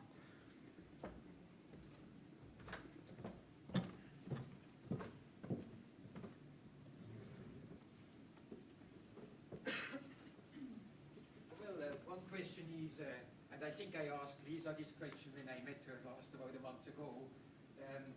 Would you really have needed more veterinary capacity on the ground or not? First, or no, you go. Yeah, I think when we talked, it seemed like we were okay for what we had on the ground. It was more the resources and knowing that the resources, obviously we were in the moment and had a bit of a tunnel vision of knowing that we needed to evacuate animals, and anticipating that when we were able to get to some of the animals. What I didn't discuss earlier was when the western side of Sumas Prairie was flooded, there was animals that were trapped on farm in water for days before we were even able to access to that, get into them. So there was a period of time where we had a chance to try to group and figure out what we were going to do. So the resources that we used with our other veterinary colleagues was more remote, that contacting people like Becky and others to let us know what kind of protocols, what we should be expecting with these animals that are in water, and when we should be humanely euthanizing them based on how long they've been in water, etc. So We used it a lot remotely more than needing somebody else on the ground day to day. And I guess after the first bit is over and you kind of have everything a little bit sorted out, because it's sort of how the fires go, and you evacuate an area or you don't evacuate an area, and then we kind of figure out what the problems are. And it's pretty personal between your clients and yourself, or the animal owners and yourself, about what decisions need to be made. And most of those can kind of be made over time, and you sort of can get that done. It's a little bit figuring out where the resources are and what you can do, and having somebody else to contact would probably, and having somebody because it's such a urgent, emotional time for most of your people, that it would be good to have somebody who's a little further away from it, give some advice would be helpful. So probably definitely could have used more resources that are available to us, but at the time it's often, you're like the people with the tree on your own house. You're kind of there, but you're not all there the whole time to help make everybody make the decisions.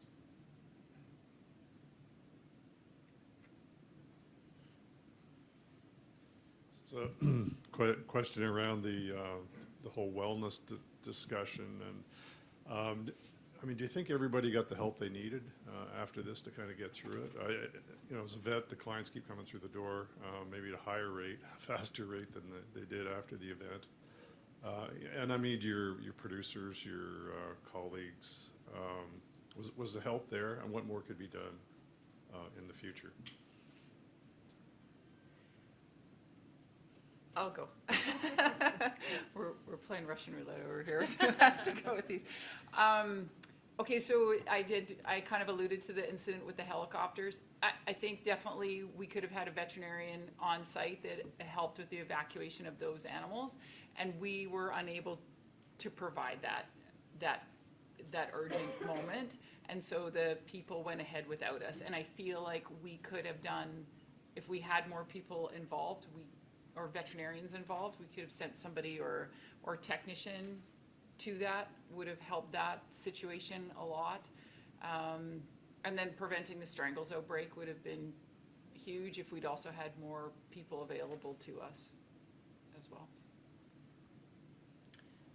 As far as the wellness, one thing that we did do, myself and Megan got together, and she organized on the Ministry of Ag and the BCDA, et cetera, those sides of things, and I organized all the vet clinics in the Lower Mainland, had the contacts, so that once a week we were, the first Friday after that, and then it went on for 2 or 3 weeks, where on Friday afternoon we'd just do a Zoom call where we could all debrief,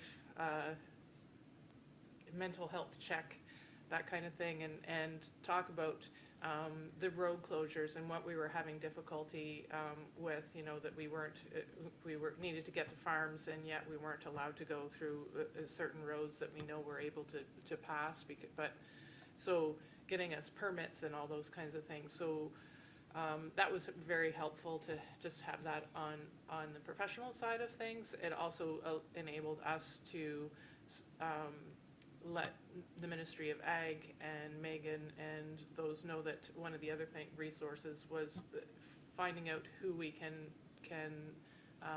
recommend to our producers, because it was very trying mental health wise. Like I say, they had their houses and there was nowhere for them to turn. So to have the resources and there were quite a few farmers that did use that for us to be able to give them numbers of somebody that they could call just to chat. The flip side of that, I think that we're still lacking on the government side of help for the people in the Sumas Prairie. The community we're the ones, rather than the city and the provincial and federal. The community is the one that stepped up and helped when help was needed. Hi, I just have a comment. As a non-veterinary professional, I just wanted to tell you how much the work that you do and your expertise and the commitment that you have, how much that is actually appreciated by us. I know you don't always get that from the public, but there is a lot of appreciation for the sacrifices that you make. So thank you. I might just jump in as well on the mental health item. So we arranged for debriefs with a psychologist with training in trauma to offer those services to our people in team in a kind of a team or a group setting and as individuals. And I think it's really important. Veterinary practices, I don't know if it's common practice to have a sort of employee and family assistance program set up to offer psychological support to your staff, but as an ongoing regular practice, even aside from disaster response, I think it's probably I think it's a part of the new reality that as employers, we need to provide to our people. And there are some other resources. We have had the opportunity to have counseling services offered to debrief major incidents from WorkSafe BC. So there may be support that way as well, depending on which province you live in, because these are certainly events that obviously have an impact on worker health and well-being, which it'd be interesting to see if that was accessible to some of the producers as well in their businesses. And there's another organization that we haven't used, but I think we probably should at some point, called Disaster Psychosocial. And so they specialize in this, doing this kind of psychological preparation and debrief for responders during disasters, Disaster Psychosocial. And so I've just heard great things about them. We haven't used them yet, but they might be a great resource as well. This is on, yeah. I just want to add another thing that the American Veterinary Medicine medical community is doing is offering a business continuity certificate alongside the disaster response certificate, and it actually includes mental health, well-being, and encouraging veterinarians to have partner practices within your small community, and then bigger and bigger and bigger, to where you can have someone come in that's licensed and knows your clients are comfortable working with someone else. So there are just a lot of different things that can be addressed with having something formalized like that as an organization. Might be something to think about. I wanted to add to that as well. I was practicing in Maple Creek, Saskatchewan, when there were wildfires that broke out in that area, and my supervising veterinarian was more involved than I was, fortunately, or unfortunately, depending on how you look at it. But one of the resources that we actually reached out to was at the University of Saskatchewan. They have the WCVM has the social worker, veterinary social worker in their veterinary hospital, and actually she was an amazing resource because she had those connections to other mental health resources that also went back to the producers as well, because so many of them did lose their whole herd or whole portions of their herd and had to go and go around to their neighbors' farms and euthanize whole herds of animals that were trapped in the fires. So I know that was a huge helpful resource as well. So just another thing for people. She was really helpful, I think, in that situation as well.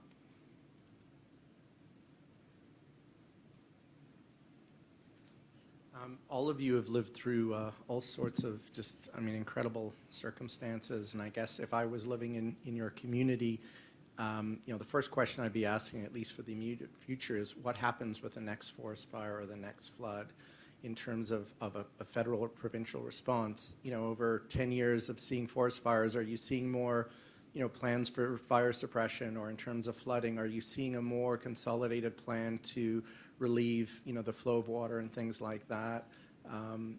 Because again, these things aren't going away. On the flooding side of things, unfortunately, we're not, and some of it is somewhat out of our control since what starts the flooding in the Sumas area comes from the states, Nooksack, and the state government has just decided that since they now know that that's a clear path is it goes north to Canada, that there's not much that they have to do to protect their farming community in the big scheme of things. So I don't suspect that we're going to get any help on the Nooksack side of things. On the Canadian side, like I said in my presentation, there are clear proposals of what need to happen in order to protect that's very highly fertile. It used to be a lake that was drained hundreds of years ago because of the fertility and the fertileness of the land for us to use for agriculture, that feeds a lot of Canada, BC and Canada, that's been sitting there since 2016, and I'm still not seeing any sort of move towards trying to better the dikes and systems that we need in place to protect for the next one. It's not going to be another 30 years. It'll be sooner than that when the next one hits. Hi, my name is Laurie Gold, and I'm here both as a CVMA member, but also I'm president of the CVO at this point. And I'd also like to reflect thanking you for all that you've done.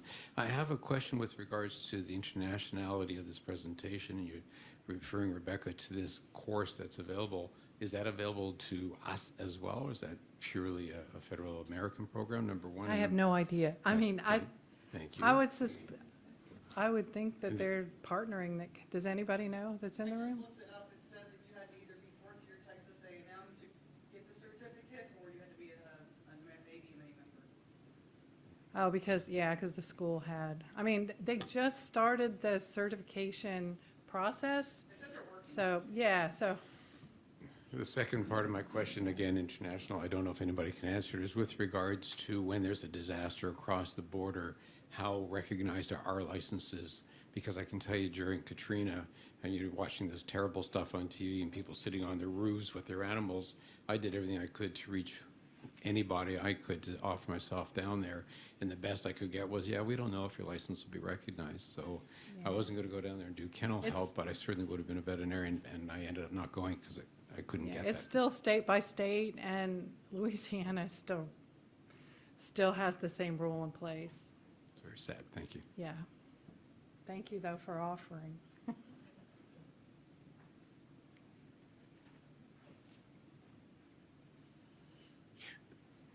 I might just add a quick response to the previous question about what's being done in the future. I think there's some significant gaps that we still have.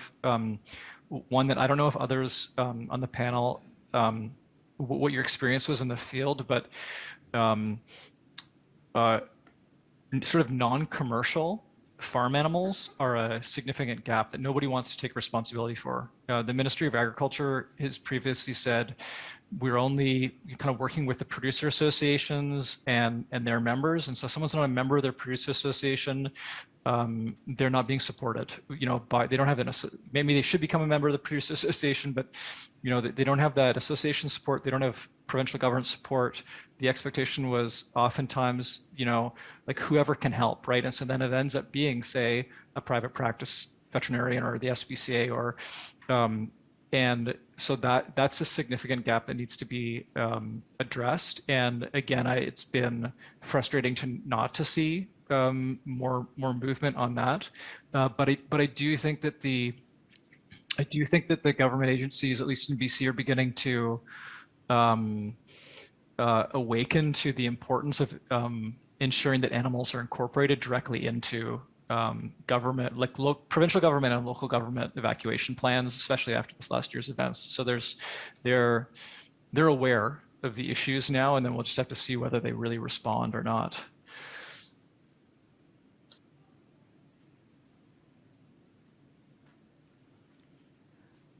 I would like to add a comment and a question. As a comment, I just sent a note to my associate dean at the vet school in Calgary that there was a call to action for veterinary med schools to get this in the program. So we're on it. I might be in contact. The other comment I would like to build on Ian's question, you know, if you live through something like this, it's an incredible experience, but also you're a knowledge base now too, right? And there's an opportunity for getting it published. But how do we avoid of losing this momentum with all the knowledge that you guys have and avoid you guys being frustrated if it happens again and we're reinventing the wheel, going over it again and again? Like, what can we do as maybe CVMA, as vet community, or anything that we can do to be prepared?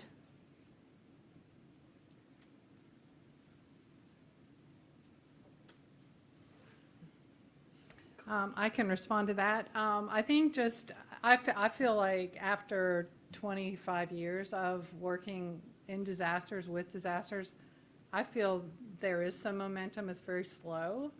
But working with, say, the British Equine Veterinary Medical Association and working with other groups internationally, I feel like, and I feel like the humane groups are more plugged in, and people are becoming more aware. And as we have this global warming thing going on, that people realize they're just going to have to figure it out, or someone's going to plan it for you. Or that would be my opinion. Like that, we have fire season every year.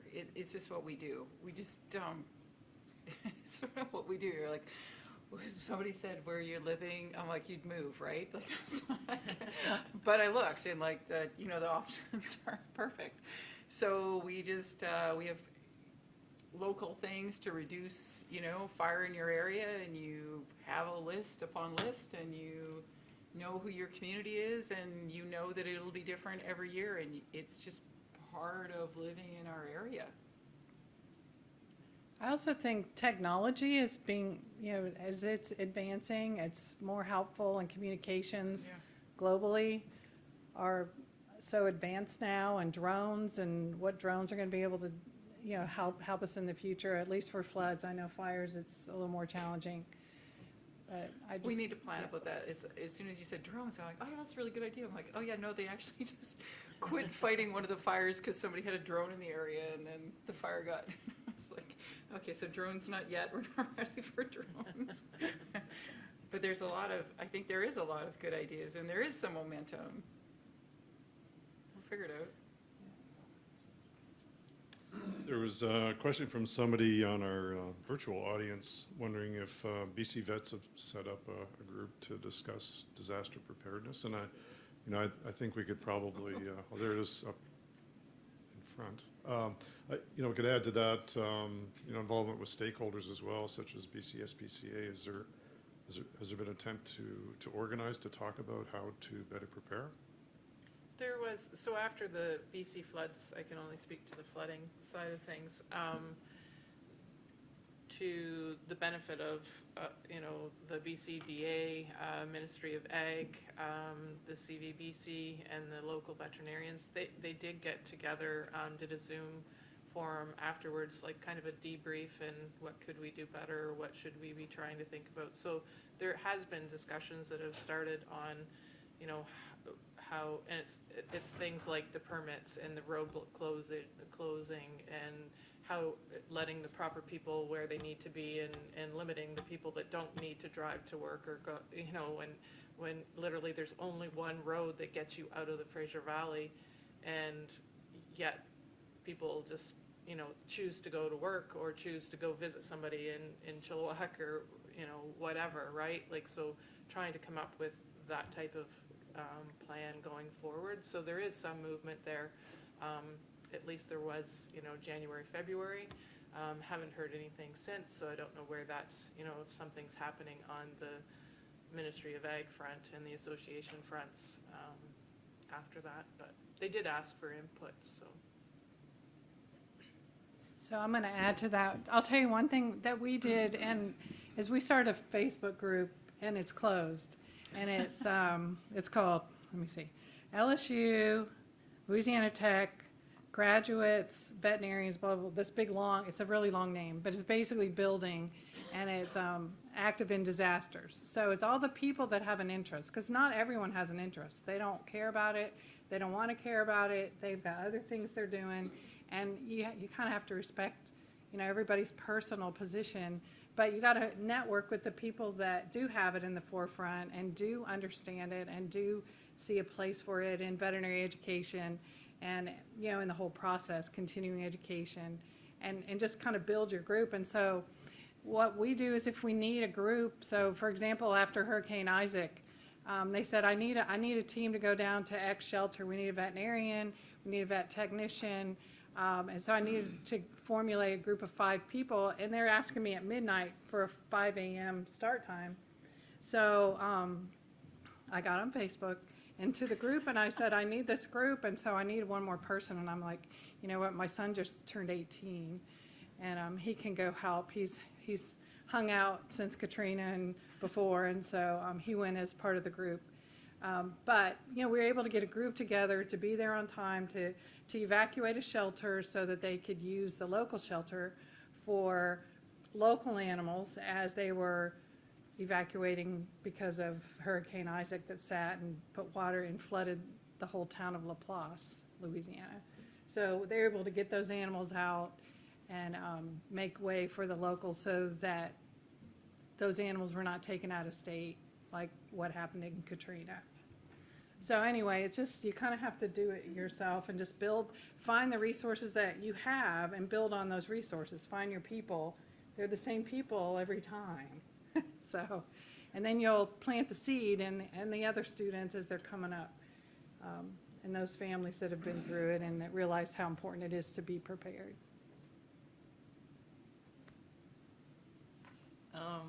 Dr. Armstrong, I'm on council of the CVMA, but I'm also a director of the SBCB, which is the Member Services of British Columbia. I hate to say BC is overrepresented on this table, but maybe for the wrong reasons.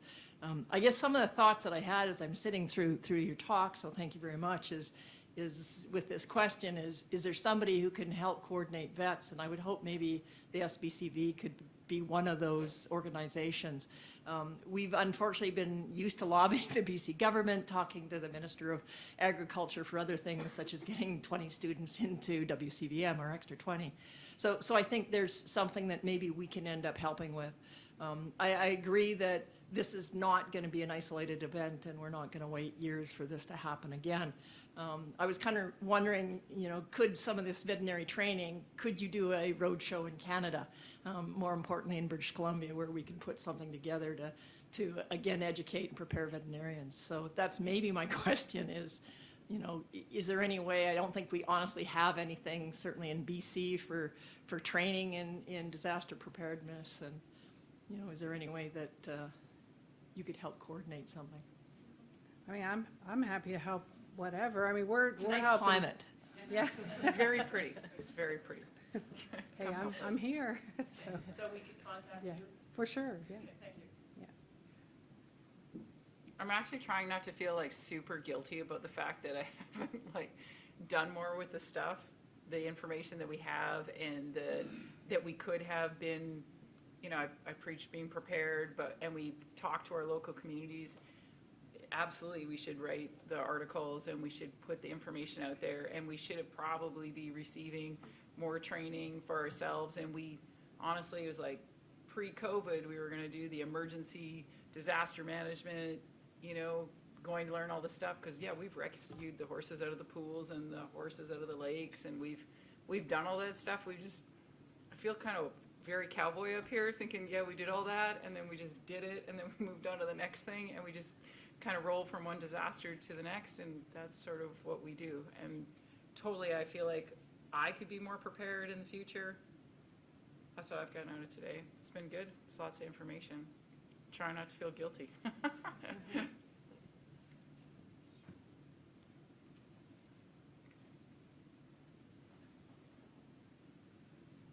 Thank you very much. Great presentation. I think there are resources out there and available. I know that after the fire in Fort Mac, Phil Biot and Kerry Hashizumi put together a report for the province, and then from there, we got involved with the province and have a emergency preparedness plan for small animals anyway. We also have had Rebecca Jimenez come up with her technical large animal emergency rescue, and she's been in Alberta, I'll bet you 7 or 8 times putting on that course, and I'm sure she would travel to any other province in the country as well to do that course, and she does it with the mannequins and everything, so you know, there are no live animals involved. She's done quite a bit with the firefighters in the emergency trailer rescue as well, so there are resources out there, and anybody that's interested, just get in touch with me and I'll see if I can get you some contact information as well.